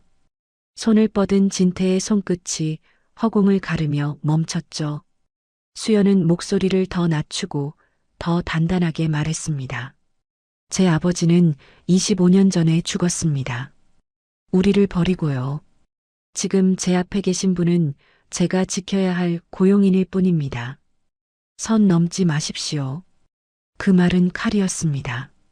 진태는 맞는 줄 알면서도 피하지 못했어요. 눈이 빨갛게 달아올랐지만 그는 고개를 끄덕이듯 떨궜습니다. 그래, 그래도 좋다. 내가 뭐라 부르든. 진태는 무릎을 꿇은 채로 애써 웃으려 했습니다. 웃음이 아니라 울음에 가까운 표정이었죠. 난 여기 있을 거다. 수연은 이를 악물었습니다. 분명히 싫었습니다. 돌아가라는데도 버티는 모습이 엄마를 또 흔드는 것 같았거든요. 하지만 수연은 경호원입니다. 회장의 안전을 책임지는 사람도 자신이었죠. 그 사실이 수연을 더 미치게 만들었습니다. 회장님, 제발이요. 수연이 한 번 더 말했지만 진태는 고개를 저었습니다. 명숙이가 나올 때까지, 내 진심을 알아줄 때까지 여기서 한 발짝도 안 움직일 거다. 수연은 주먹을 꽉 쥐었습니다. 손끝이 하얗게 질렸어요. 결국 수연은 셔터를 다시 내리지 못하고 문 안쪽으로 물러섰습니다. 문이 닫히는 순간에도 수연의 눈은 진태를 놓지 못했죠. 가게 안 명숙은 문에서 몇 걸음 떨어진 곳에 서 있었습니다. 손으로 입을 막고 있었어요. 눈물이 쉴 새 없이 흘렀습니다. 진태가 무릎 꿇은 모습을 보는 것만으로도 속이 뒤집혔죠. 미워서 눈물이 나고 또 그 꼴이 처참해서 눈물이 났습니다. 명숙은 속으로 되뇌었습니다. 지금 열어주면 안 된다고요. 25년의 상처는 말 한마디, 무릎 한 번으로 사라지지 않습니다. 그런데도 문틈으로 들려오는 진태의 낮은 목소리가 명숙의 가슴을 자꾸만 흔들었습니다. 시간은 무심하게 흘렀습니다. 새벽이 깊어질수록 지하상가의 냉기가 뼈를 찔렀어요. 진태의 어깨가 조금씩 떨렸고 숨이 거칠어졌습니다. 그래도 그는 버텼습니다. 눈꺼풀이 내려앉아도 고개를 들려 애썼죠. 수연은 가게 안으로 들어가지 못한 채 현관문 바로 뒤에 서 있었습니다. 문과 셔터 사이의 얇은 틈으로 바깥을 살피면서요. 마음은 두 갈래로 찢어졌습니다. 증오가 끌어올라서 당장 내쫓고 싶은데 동시에 혹시라도 저 사람이 쓰러지면 자신이 지켜야 하는 건 아닌가 하는 생각이 들었죠. 수연은 입술을 깨물며 혼잣말처럼 중얼거렸습니다. 왜 하필 지금 나타나서. 어느덧 동이 터올 시간이었습니다. 새벽 공기가 하얗게 서릴 만큼 차가워졌어요.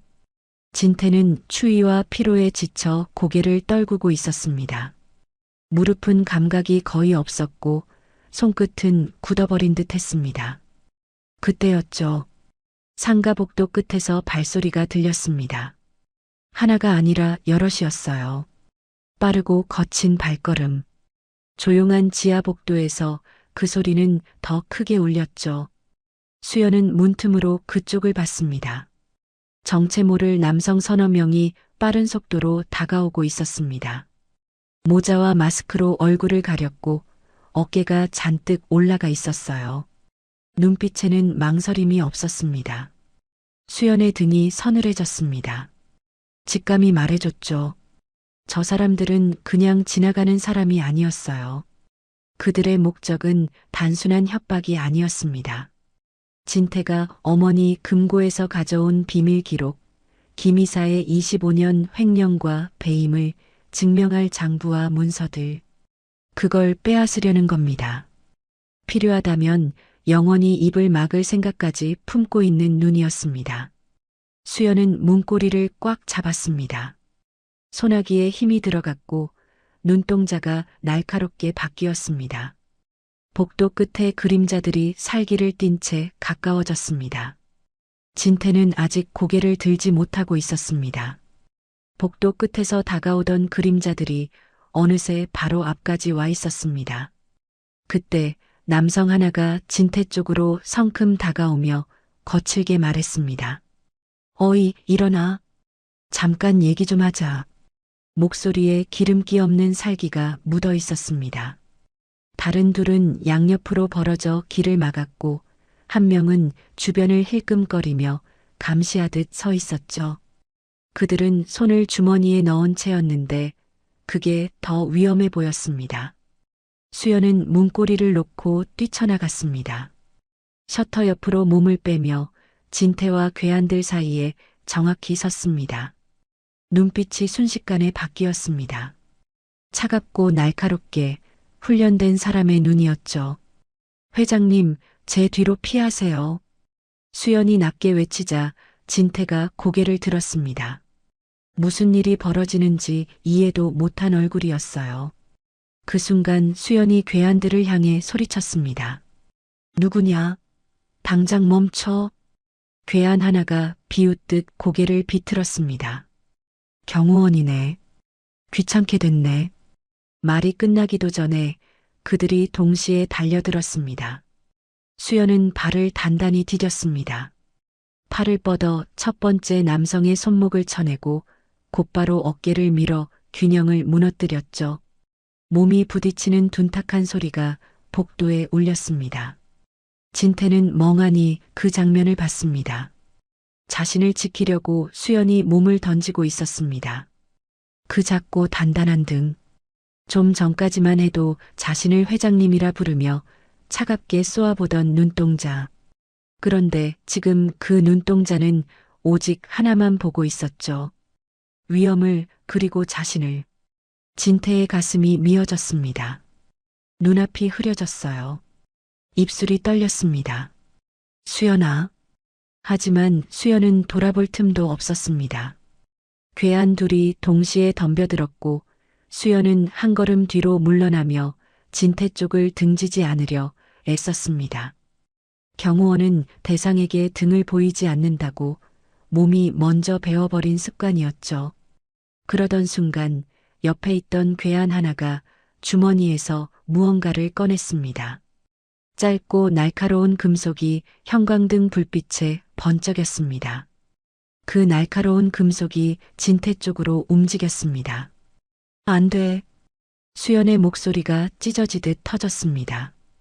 이성으로 생각할 시간도 없었어요. 수연의 몸이 먼저 진태를 향해 움직였습니다. 진태의 어깨를 거칠게 밀쳐내고 자신이 그 자리를 대신 받았습니다. 순간 날카로운 통증이 옆구리를 갈랐습니다. 수연의 숨이 확 끊겼습니다. 눈이 커졌다가 금세 흔들렸죠. 붉은 피가 검은 정장 위로 번져나왔습니다. 그리고 차가운 시멘트 바닥 위로 툭, 툭 떨어졌습니다.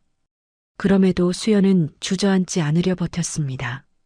이를 악물고 팔을 들어 괴한을 밀어냈죠. 몸이 비틀거리면서도 끝까지 진태 앞을 가로막았습니다. 경호원으로서의 본능이 아니면 피가 당기는 본능이었을지도 모릅니다. 괴한들은 상황이 커졌다는 걸 느낀 듯 서로 눈빛을 주고받았습니다. 누군가 낮게 욕을 뱉었고 다음 순간 그들은 뒤로 물러나 달아났습니다. 발소리가 복도 끝으로 멀어졌죠. 그제야 진태가 움직였습니다. 수연아. 진태는 비명처럼 외치며 수연을 붙잡았습니다. 수연의 몸이 그의 품으로 무너져 내렸어요. 진태는 손이 떨려 어디를 눌러야 할지도 몰랐습니다. 피가 손바닥에 묻자 진태는 더 겁에 질렸죠. 정신 차려라. 안 된다, 수연아. 진태는 자신의 겉옷을 벗어 던지듯 풀어헤치고 수연의 상처를 압박했습니다. 손으로 누르는데도 피가 새어나왔어요. 진태의 얼굴이 새하얘졌습니다. 눈물과 빗물이 섞여 뺨을 타고 흘렀죠. 진태는 울부짖었습니다. 수연아, 아빠가 다 잘못했다. 제발, 제발 눈 좀 떠다오. 그 말이 복도에 처절하게 울려 퍼졌습니다. 새벽 지하상가의 차가운 공기가 그 울음을 받아서 멀리까지 밀어냈죠. 수연의 눈꺼풀이 아주 조금 떨렸습니다. 정신이 혼미한 얼굴로 간신히 눈을 떴어요. 초점이 잘 맞지 않는 눈이 진태를 더듬어 찾았습니다. 수연은 입술을 움직였습니다. 소리가 작아서 진태가 귀를 바짝 갖다 대야 했습니다. 회장님. 끝까지 아빠라는 말은 나오지 않았습니다. 그런데도 그 눈빛에는 원망이 없었습니다. 오히려 안도감이 비쳤죠. 살아있네, 다치지 않았네, 그런 확인 같았습니다. 수연은 힘겹게 숨을 몰아쉬며 말을 이어갔습니다. 울지 마세요. 전 경호원입니다. 고용주 지키는 게 제 일이니까. 그 말을 끝으로 수연의 고개가 툭 떨어졌습니다. 진태는 심장이 얼어붙는 것 같았습니다. 손끝이 더 차가워졌어요. 수연아, 수연아. 그때였습니다. 안에서 문이 열리는 소리가 났습니다. 셔터 안쪽에서 명숙이 뛰쳐나왔죠. 잠옷 위에 겉옷을 대충 걸친 채였고 얼굴은 겁에 질려 있었습니다. 그리고 바닥에 쓰러진 수연을 보는 순간 명숙의 울음이 폭발했습니다. 수연아. 명숙은 무릎을 꿇고 딸을 끌어안았습니다. 명숙의 울음이 지하상가 복도를 흔들었습니다. 그 울음은 분노도 공포도 절망도 다 섞인 소리였죠. 진태는 이를 악물었습니다. 울고 있을 시간이 없었습니다. 그는 수연을 업었습니다. 피가 코트와 셔츠에 번졌지만 신경 쓸 겨를도 없었어요. 수연의 몸이 생각보다 가벼워서 진태는 더 가슴이 찢어졌습니다. 수연아, 제발. 아빠가 이제야 너를 찾았는데 이렇게 가면 안 된다. 진태는 미친 듯이 계단을 뛰어 올라갔습니다. 발이 미끄러질 뻔해도 멈추지 않았어요. 뒤에서 명숙이 울부짖으며 따라왔습니다. 밖으로 나오자 새벽 공기가 얼굴을 때렸습니다. 차가운 햇살이 희미하게 비치기 시작했죠. 진태는 떨리는 손으로 구급차를 부르며 소리쳤습니다. 목소리가 갈라져 제대로 나오지 않았지만 그 절박함만은 분명했습니다. 잠시 뒤 사이렌 소리가 가까워졌습니다. 구급차 문이 열리고 의료진이 수연을 받아들었습니다.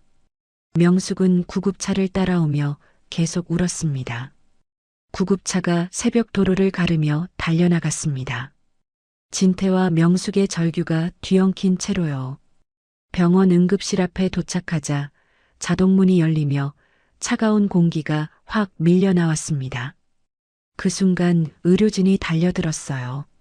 수연은 들것 위로 옮겨졌고 하얀 시트가 피에 스며들어 붉게 번졌죠. 누군가가 큰 소리로 말했습니다. 출혈 많아요. 압박 더 세게. 수연의 몸은 빠르게 응급실 안으로 밀려 들어갔습니다. 진태는 따라가려다 멈칫했습니다. 의료진이 막아서며 소리쳤거든요. 보호자분은 밖에서 기다리세요. 들어오시면 안 됩니다. 진태는 고개를 끄덕이려 했지만 몸이 말을 듣지 않았습니다. 손이 떨려서 난간을 꽉 잡았어요.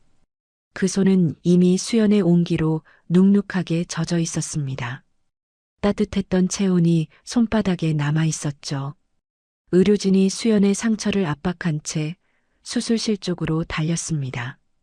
바퀴가 바닥을 긁는 소리가 길게 이어졌고 문이 열리고 닫히는 소리가 복도에 울렸어요. 빨간 불빛이 켜진 수술실 앞에서 진태는 멍하니 자기 손바닥을 내려다봤습니다. 진태는 입술을 달싹이며 중얼거렸습니다. 내가 지켜야 했는데. 그때 명숙이 비틀거리며 다가왔습니다. 숨이 가빠서 어깨가 크게 들썩였고 눈은 벌겋게 부어 있었습니다. 명숙은 진태 앞에 서자마자 떨리는 손으로 진태의 가슴을 밀쳤습니다. 힘은 약했지만 말은 날카롭게 꽂혔어요. 당신 때문이야. 명숙의 목소리가 갈라졌습니다. 당신이 나타나지만 않았어도 우리 수연이 저렇게 안 됐어. 그 말이 화살처럼 진태 가슴에 박혔습니다. 진태는 반박하지 못했습니다. 할 말이 없었죠. 사실이 아니라고 말하고 싶었지만 수연이 피를 흘리며 쓰러진 장면이 눈앞에서 지워지지 않았습니다. 명숙은 눈물을 훔치지도 못한 채 계속 말했습니다. 우리 수연이 나만 믿고 살았는데 당신이 뭔데? 왜 이제 와서? 명숙은 끝내 말을 잇지 못하고 주저앉았습니다. 다리가 풀려 의자에 털썩 앉았고 두 손으로 얼굴을 가렸어요. 흐느낌이 손가락 사이로 새어나왔습니다. 진태도 복도 의자에 주저앉았습니다. 그는 회장이었습니다. 수조원의 자산을 움직이고 사람들의 인생이 걸린 계약도 결단하는 사람이었죠. 그런데 지금 이 순간 수술실 문 너머에서 울리는 기계음 하나조차 자기 마음대로 할 수 없었습니다. 그 무력함이 진태를 바닥까지 끌어내렸어요. 진태는 고개를 숙인 채 손바닥을 무릎에 문질렀습니다. 닦는다고 없어지는 게 아니었죠. 시간이 흐르는 동안 복도는 점점 차가워졌습니다. 간호사가 지나가며 바퀴 달린 카트를 끌고 갔고 멀리서 누군가 울부짖는 소리도 들렸습니다. 병원은 늘 이런 곳이었지만 오늘은 유난히 잔인했습니다. 그때 진태의 눈빛이 돌연 변했습니다. 방금 전까지 무너져 있던 눈이 갑자기 서늘하게 가라앉았어요. 눈물은 그대로였는데 그 눈물 아래에 다른 감정이 자리 잡았습니다. 분노였습니다. 진태는 떨리는 손으로 휴대전화를 꺼냈습니다. 손이 떨려 화면이 제대로 눌리지 않았지만 그는 끝내 전화를 걸었습니다. 몇 번의 신호음 뒤에 연결되자 진태는 숨을 낮게 눌러 말했습니다. 보안팀장, 지금 당장 지하상가 CCTV 전부 확보해. 잠깐 침묵이 흐른 뒤 상대가 되물었습니다. 회장님, 무슨 일이십니까? 진태는 이를 악물었습니다. 목소리가 낮았지만 속이 서늘하게 갈라지는 소리였죠. 그놈들 배후 내가 직접 찾아낸다. 하나도 남김없이. 전화를 끊자 병원 복도의 공기가 더 차가워진 느낌이었습니다. 마치 진태의 분노가 공기를 눌러버린 것처럼요. 명숙은 그런 진태를 옆에서 보고도 아무 말하지 못했습니다. 원망이 가시지 않았지만 지금은 딸이 더 급했으니까요. 시간은 새벽으로 깊어졌습니다. 새벽 4시 수술실 앞은 적막했습니다. 사람들의 발소리도 뜸해졌고 형광등만 희미하게 빛났죠. 진태는 벽에 등을 기대고 천천히 머리를 기댔습니다. 눈을 감자 파노라마처럼 장면이 스쳐 지나갔어요. 갓 돌이던 수연의 작은 손, 사진 속에서 웃던 명숙의 얼굴, 그리고 오늘 자신을 향해 차갑게 회장님이라 부르던 수연의 눈동자. 그 눈동자가 칼날을 막아내던 순간까지 겹쳐졌습니다. 진태는 입술을 떨며 속삭였습니다. 목소리는 거의 울음이었습니다. 수연아, 내가 깨어나면 이제 회장님이 아니라 아빠라고 부르게 해줄게. 진태는 한숨을 삼키듯 말을 이어갔습니다. 내가 싫다고 해도 내가 그렇게 부를 거다. 그토록 단단했던 어깨가 그제야 작게 들썩였습니다. 진태는 고개를 숙인 채 소리 없이 울었습니다. 울음이 목에서 막혀 나오지 않으니 더 아팠죠. 얼마나 지났을까요? 수술실 위에 켜져 있던 붉은 등이 마침내 꺼졌습니다. 문이 열리며 의사가 초췌한 얼굴로 나왔습니다. 마스크 위로 보이는 눈이 지쳐 있었어요. 진태는 벌떡 일어섰습니다. 선생님, 수연이는? 의사는 숨을 고르고 말했습니다. 고비는 넘겼습니다만 아직 의식은. 그 말이 끝나기도 전에 진태는 중환자실 쪽으로 달려갔습니다. 바닥이 미끄러운 것도 다리가 풀리는 것도 느껴지지 않았어요. 유리창 앞에 도착하자 그는 숨을 크게 들이마셨습니다. 유리창 너머에는 수연이 누워 있었습니다. 얼굴은 창백했고 여러 기계가 연결돼 있었습니다. 기계가 내는 규칙적인 소리가 살아있다는 증거처럼 들렸죠. 수연은 가쁜 숨을 내쉬고 있었습니다. 진태는 유리창에 손바닥을 대었습니다. 피가 말라붙은 손바닥이 투명한 유리에 닿았어요. 그는 이를 악물었습니다. 눈물이 다시 차올랐지만 이번엔 멈추지 않았습니다. 진태의 마음속에 결심이 박혔습니다. 딸을 이렇게 만든 자들 반드시 찾아내겠다고요. 똑같은 지옥을 맛보게 하겠다고요. 그때였습니다. 유리창 너머로 수연의 손끝이 아주 미세하게 떨렸습니다. 눈에 보일 듯 말 듯한 작은 움직임이었죠. 진태는 숨을 멈추고 그 손을 바라봤습니다. 작지만 분명한 신호였어요. 유리창 너머로 수연의 손끝이 아주 미세하게 떨렸던 그 순간 진태는 그대로 굳어버렸습니다. 손바닥을 유리에 댄 채 숨을 멈췄죠. 움직임이 너무 작아서 착각일 수도 있었습니다. 그래도 진태는 그 작은 떨림 하나가 세상을 붙잡아주는 밧줄처럼 느껴졌어요. 그런데 기적 같은 신호가 있다고 해서 마음이 바로 놓이는 건 아니었습니다. 병원 복도는 여전히 차갑고 시간은 잔인하게 느리게 흘렀습니다. 진태는 유리창에서 겨우 손을 떼고 뒤를 돌아봤습니다. 조금 떨어진 곳, 복도 의자에 명숙이 넋이 나간 사람처럼 앉아 있었습니다. 명숙의 눈은 멍했습니다. 눈물은 이미 다 말라버린 것처럼 얼굴엔 힘이 없었죠. 손은 무릎 위에서 꼼짝도 하지 않았습니다. 마치 기계가 멈춘 사람 같았어요. 진태는 조심스럽게 다가갔습니다.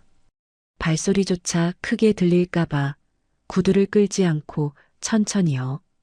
그리고 아주 조심스럽게 명숙의 어깨에 손을 올리려 했습니다. 그 손이 닿는 순간 명숙이 번개처럼 그 손을 뿌리쳤습니다. 만지지 마. 명숙의 목소리는 낮았지만 날이 서 있었습니다. 그 말과 함께 명숙은 무너져 내리듯 고개를 숙였습니다. 그리고 참았던 울음이 터졌습니다. 소리 없는 울음이 아니라 속이 찢어지는 울음이었죠. 이게 다 당신 어머니 때문이야. 명숙은 진태를 보지 못한 채 허공을 붙잡듯 손을 떨었습니다. 우리 수연이를 사람 취급도 안 하더니 결국 이렇게 만들어. 명숙의 원망은 진태를 향해 날아왔지만 사실은 그들을 갈라놓았던 시어머니와 그 가혹했던 세월을 향하고 있었습니다. 그 세월이 지금도 명숙을 잡아당기고 있었죠. 진태는 아무 말도 하지 못했습니다. 변명하면 더 비열해질 것 같았어요. 그는 그 비난을 그대로 온몸으로 받았습니다. 머릿속엔 한 장면이 계속 떠올랐죠. 명숙이 눈보라 속에서 아이를 안고 쫓겨나던 이야기. 편지를 썼는데도 자신은 한 장도 받지 못했던 이야기. 억척같이 아이를 키워온 이야기. 그 모든 순간에 자신이 없었습니다. 진태는 그제야 뼈저리게 깨달았습니다. 어머니의 그림자 뒤에 숨어 가족을 지키지 못했던 사람은 결국 자기였다는 거요. 회장이라는 이름이 그때 무슨 소용이었겠습니까? 진태는 천천히 명숙 앞에 무릎을 굽혔습니다. 복도 바닥은 차가웠지만 진태는 피하지 않았어요. 그는 명숙의 떨리는 손을 두 손으로 감싸 잡았습니다. 명숙은 뿌리치려다 힘이 없어 그대로 잡힌 채 울기만 했죠.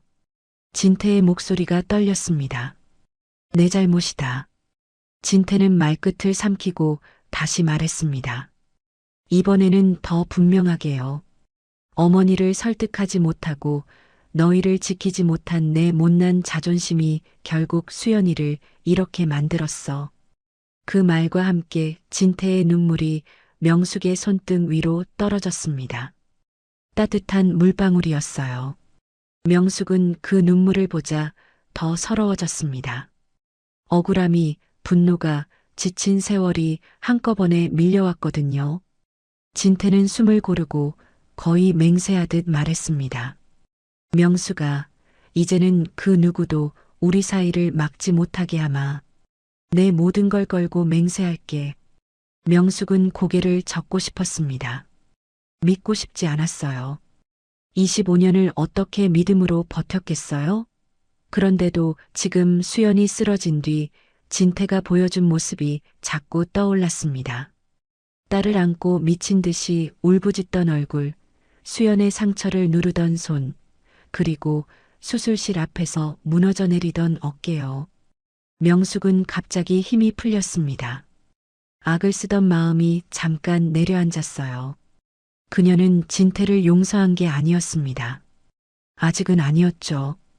다만 25년 동안 홀로 짊어졌던 무거운 짐을 이제는 함께 나눌 사람이 생겼다는 사실이 너무 낯설고도 벅차서 무너진 겁니다. 명숙은 진태의 어깨 쪽으로 천천히 몸을 기댔습니다. 그리고 참았던 울음을 더 크게 터뜨렸어요. 진태는 그 울음을 막지 않았습니다. 그저 고개를 숙인 채 명숙의 손을 놓지 않았습니다. 명숙의 머릿속에는 오래된 장면들이 빠르게 지나갔습니다. 눈보라 속에서 쫓겨나던 밤, 돌아오지 않을 편지를 쓰던 나날, 새벽에 세탁물을 배달하다 넘어져 무릎이 깨지던 밤들. 그 모든 고통의 원인이 진태라고 믿고 버텼습니다. 그런데 지금은 생각이 갈라졌습니다. 이 사람도 나처럼 속았던 거야. 이 사람도 피해자였어. 그 생각이 들자 더 억울해서 울음이 났고 동시에 아주 조금 안도감도 생겼습니다. 증오를 거두기엔 시간이 필요했습니다. 하지만 적어도 이 순간만큼은 서로의 상처를 외면하지는 않을 수 있었습니다. 그때였습니다. 중환자실 쪽에서 작은 움직임이 생겼습니다. 의료진이 오가던 발소리가 잠깐 멈추고 한 간호사가 조심스럽게 손짓을 했죠. 보호자분들, 잠깐만 오실 수 있을까요? 진태와 명숙은 동시에 몸을 일으켰습니다. 심장이 다시 뛰기 시작했어요. 두 사람은 유리창 앞으로 다가갔습니다. 의료진이 물러난 뒤 침대 위 수연이 아주 천천히 눈을 떴습니다. 산소 마스크 너머로 거친 숨이 새어나왔습니다. 수연의 눈은 아직 흐렸지만 시선은 본능적으로 두 사람을 찾았습니다. 그리고 힘겹게 입술을 움직였어요. 목소리는 너무 작아서 가까이 가야 들렸습니다. 두 분, 다치신 데는 자기 몸이 저렇게 되었는데도 먼저 묻는 건 부모의 안부였습니다. 그 순간 진태의 가슴이 미어졌습니다. 진태는 유리문이 열리자마자 조심히 안으로 들어갔습니다. 손을 어디에 둬야 할지 몰라 허공에서 떨렸죠. 진태는 목이 메어 말했습니다. 수연아, 아빠 여기 있다. 엄마도 여기 있어. 이제 아무데도 안 가. 수연은 진태를 똑바로 보려 했지만 눈꺼풀이 무거운 듯 깜빡였습니다. 그래도 그녀는 가느다란 손을 조금 들어 올렸어요. 진태는 그 손을 놓칠까봐 급히 두 손으로 받쳤습니다. 손끝이 차가웠습니다. 그 차가움이 진태를 더 아프게 했죠. 수연은 숨을 몰아쉬며 말했습니다. 그때 몸이 먼저 움직였어요. 수연은 잠깐 눈을 감았다가 다시 떴습니다. 그리고 아주 천천히 이어갔죠. 회장님이라서가 아니라 지켜야 할 것 같아서. 끝까지 아빠라는 말은 나오지 않았습니다. 그래도 그 말은 분명했습니다. 원망만 있던 건 아니었다는 뜻이었어요. 피는 물보다 진했고 25년의 세월도 그 연결을 완전히 끊어내지는 못했습니다. 진태는 수연의 손을 소중히 감싸주었습니다. 눈물이 뚝 떨어져 수연의 손등에 닿았어요. 진태는 소리내 울지 않으려 애쓰며 말했습니다. 아빠가 미안하다. 아빠를 용서해다오. 명숙도 그 옆에서 수연의 팔을 조심히 붙잡았습니다. 손끝이 떨렸죠. 명숙은 말을 하지 못했습니다. 말하면 울음이 다시 폭발할 것 같았거든요. 세 사람은 소리 없이 함께 울었습니다. 병실 안에는 기계음이 규칙적으로 울리고 있었고 그 사이로 흐느낌이 조용히 섞였죠. 시어머니라는 거대한 벽도, 신분 차이라는 장애물도, 수연이 흘린 피와 진태의 눈물 앞에서는 조금씩 무너져 내리는 것 같았습니다. 세 사람의 보폭이 아주 조금, 아주 조심스럽게 맞춰지기 시작했습니다. 수연은 고비를 넘긴 뒤 일반 병실로 옮겨졌습니다. 기계음은 여전히 규칙적으로 울렸지만 그 소리가 더는 공포처럼 들리지 않았죠. 살아있다는 증거로 들리기 시작했습니다. 진태는 유리창 앞에서 한참을 서 있다가 조용히 병실로 들어가 수연의 손을 잡았습니다. 손끝은 차가웠지만 그 안에 힘이 남아 있었습니다. 명숙은 침대 옆 의자에서 고개를 숙이고 있었습니다. 잠을 자는지 우는지 모를 얼굴이었죠. 그러다 수연이 눈을 깜빡일 때마다 명숙의 어깨가 먼저 들썩였습니다. 그 작은 움직임 하나에도 지난 세월이 한꺼번에 흔들리는 것 같았거든요. 진태는 더는 울기만 하지 않기로 했습니다. 수연이 살아 돌아온 순간부터 그는 지켜야 할 사람이 생겼으니까요. 그는 병실 밖으로 나와 보안 팀장을 불렀습니다. 목소리는 낮았지만 단단했죠. 지하상가 CCTV 전부 확보해. 한 장면도 놓치지 마. 그날부터 진태는 병원과 회사 사이를 오갔습니다. 회의는 미뤘고 계약은 비서에게 넘겼습니다. 대신 병원에 들러 수연의 숨소리를 확인하고 명숙이 물 한 모금이라도 마셨는지 살폈죠. 손에 들린 커피는 늘 식어 있었습니다. 그래도 진태는 그 컵을 놓지 못했어요. 마음이 어디로 가야 할지 몰라 손에 뭔가를 쥐고 있어야 했거든요. 수연은 조금씩 회복했습니다. 몸을 움직일 때마다 얼굴이 찡그려졌고 옆구리 쪽 붕대는 한동안 풀리지 않았죠. 하지만 눈빛은 전보다 단단해졌습니다. 살았다는 사실이, 그리고 누군가를 지켰다는 사실이 수연을 더 강하게 만들고 있었습니다. 명숙도 변했습니다. 여전히 두려움은 남아 있었지만 이제는 혼자만의 싸움이 아니었습니다.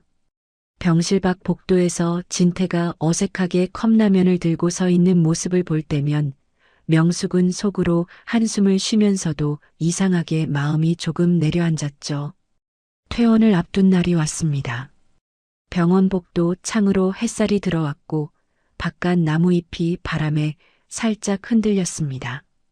수연은 휠체어에 앉아 명숙의 손을 잡고 있었습니다.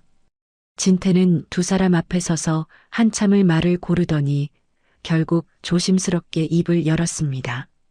명수가, 수연아, 25년이나 늦었지만 이제라도 너희랑 같이 살고 싶어.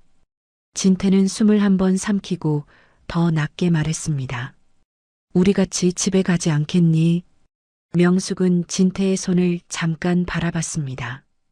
그 손을 얼마나 미워했는지, 그 손 때문에 얼마나 울었는지 잊을 수가 없었죠. 그런데 그 손이 지금은 떨리고 있었습니다. 명숙은 아무 말 없이 고개를 끄덕였습니다. 그 짧은 끄덕임 하나에 명숙의 눈가가 젖었습니다. 수연은 말없이 진태의 손을 꽉 쥐었습니다. 아직 아빠라는 말이 자연스럽게 나오지는 않았지만 그 손끝의 힘은 분명한 대답이었죠. 진태는 그 힘을 느끼며 입술을 떨었습니다. 그렇게 세 사람은 병원을 나왔습니다. 차가 병원 정문을 빠져나갈 때 진태는 창밖을 보다가 문득 고개를 돌려 두 사람을 바라봤습니다. 내 옆에 있다. 그 사실이 믿기지 않아서요. 저택의 문이 열렸습니다. 넓은 현관, 반짝이는 바닥, 조용한 복도. 하지만 세 사람은 화려함을 오래 보지 않았습니다. 그보다는 서로의 숨소리가 더 크게 느껴졌죠. 진태는 명숙에게 햇살이 가장 잘 드는 방을 내어주었습니다. 커튼을 걷어주며 머쓱하게 말했어요. 여기가 제일 따뜻해. 당신, 여기서 쉬면 좋겠어. 명숙은 방 안을 천천히 둘러봤습니다. 낯설었지만 창으로 들어오는 햇살이 어깨를 감싸는 느낌이 들었죠. 명숙의 굽은 어깨가 아주 조금 풀렸습니다. 수연의 방은 진태가 직접 준비했습니다. 수연이 좋아할 만한 책, 손에 익을 만한 쿠션, 창가에 놓인 작은 스탠드까지요. 수연은 문턱에 서서 한참을 바라보다가 작게 말했습니다. 이런 거 어떻게 알았어요? 진태는 웃고 싶었지만 눈이 먼저 젖었습니다. 몰랐지. 그래서 김 비서한테 물어보고 나도 찾아보고 그냥 해보고 싶었어. 그날 저녁 부엌에는 어색한 소리가 났습니다. 과일 칼이 도마에 닿는 소리였죠. 진태가 사과를 깎고 있었습니다. 껍질이 얇게 이어지지 못하고 툭툭 끊겼어요. 명숙이 그걸 보더니 피식 웃었습니다. 당신 사과가 아니라 감자 깎는 줄 알겠네. 진태가 머쓱하게 웃었습니다. 다시 해볼게. 오늘은 좀 더 얇게. 수연은 소파에 앉아 그 모습을 보고 있었습니다. 예전 같았으면 웃지도 않았을 텐데 오늘은 입꼬리가 아주 조금 올라갔죠. 그 작은 변화에 진태는 속으로 울컥했습니다.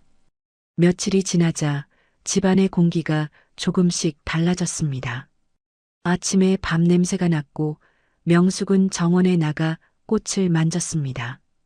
흙을 손에 묻히면서도 표정이 편안해졌죠. 수연은 산책할 때 경호복 대신 편한 옷을 입었습니다. 아직 걸음이 완전히 편하진 않았지만 진태는 보폭을 맞췄습니다. 빨리 가자고 재촉하지 않았어요. 어느 날 산책길, 수연이 조용히 입을 열었습니다. 아빠, 저 어릴 때 이런 일이 있었어요. 진태는 그 한마디에 발을 멈췄습니다. 바람 소리만 잠깐 들렸죠. 진태는 목이 메어 고개를 끄덕였습니다. 그래, 말해줘. 다 듣고 싶다. 수연은 학교에서 혼자 남았던 날 이야기, 엄마가 새벽마다 세탁물을 들고 나가던 모습, 아팠던 날의 기억들을 하나둘 꺼냈습니다. 진태는 울고 웃으며 그 이야기를 받아 적듯 마음에 담았죠. 빈 시간을 채우는 일은 한 번에 끝나는 게 아니었습니다. 하루하루 조용히 쌓아가는 일이었어요. 노을이 길게 지는 어느 저녁, 세 사람은 거실 소파에 나란히 앉아 오래된 앨범을 펼쳤습니다. 비어있던 페이지가 많았습니다. 있어야 할 사진이 없는 칸들은 그 자체로 상처처럼 보였죠. 진태는 조심스럽게 오늘 찍은 사진 한 장을 꺼냈습니다. 세 사람이 어색하게 웃고 있는 사진이었지만 그 어색함이 오히려 진짜 같았습니다. 명숙이 손끝으로 사진 모서리를 만지다가 조용히 그 자리에 끼워 넣었습니다. 그때 진태가 낮게 말했습니다. 사랑한다, 내 딸아. 그리고 고맙소, 당신. 명숙은 눈가를 훔치며 작게 웃었습니다. 수연은 말없이 진태의 손등을 한번 꾹 눌렀습니다. 그게 대답이었죠. 그렇게 비극은 끝난 것처럼 보였습니다. 그리고 시간이 흘렀습니다. 어느 날 오후 집안은 햇살로 가득했고 주방에서는 명숙이 끓인 국 냄새가 났습니다.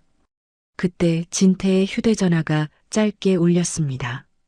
법무팀장이었습니다. 진태는 한 번 숨을 고르고 전화를 받았습니다. 회장님, 기미 사건입니다. 진태의 눈빛이 순간 차갑게 가라앉았습니다. 말해. 지하상가 CCTV 분석과 괴한 자백이 모두 정리됐고 김 이사가 배우로 특정됐습니다. 최 여사 개인 재산 횡령, 회사 자금 배임, 그리고 지난 습격 교사까지 전부 기소됐습니다. 진태는 잠깐 눈을 감았습니다. 긴 숨이 천천히 빠져나갔죠. 끝까지 가. 법무팀장이 조용히 답했습니다. 네, 회장님. 물러서지 않겠습니다. 전화를 끊고 거실로 나오자 수연이 소파에 앉아 창밖을 보고 있었습니다. 옆구리 쪽에 남은 흉터가 아직 불편한지 자세를 조금씩 바꾸고 있었죠. 명숙은 수연의 어깨에 담요를 덮어주고 있었습니다. 진태는 두 사람 앞에 멈춰 섰습니다. 그리고 아주 낮게 말했습니다. 이제 그 사람들 대가 치르게 될 거야. 시간이 걸려도 이번엔 절대 못 빠져나가. 명숙은 잠깐 진태를 바라보다가 조용히 고개를 끄덕였습니다. 수연은 진태의 손을 잡았습니다. 힘이 아직 강하진 않았지만 놓지 않겠다는 힘이었죠. 창밖에는 비가 아니라 맑은 햇살이 내리고 있었습니다. 흉터는 남아 있었습니다. 하지만 그 흉터 위로 세 사람의 시간이 다시 쌓이기 시작했습니다. 조용히 그러나 단단하게요. 25년이라는 시간, 누군가에게는 상처가 되고 누군가에게는 기다림이 되었습니다. 하지만 결국 진심은 통하더라고요. 늦었다고 생각할 때가 가장 빠른 때라는 말. 오늘 이 이야기를 통해 다시 한번 느꼈습니다. 혹시 지금 연락 못하고 있는 가족이 있으신가요? 오늘 한 통화, 한마디가 25년의 후회를 막아줄지도 모릅니다. 여러분의 가정에도 늘 따뜻한 햇살이 내리길 바라며 오늘의 이야기가 공감이 되셨다면 구독과 좋아요를 눌러주세요. 그리고 주인공들을 위한 따뜻한 댓글도 부탁드립니다. 더 좋은 이야기로 인사드리겠습니다. 인생나날이었습니다.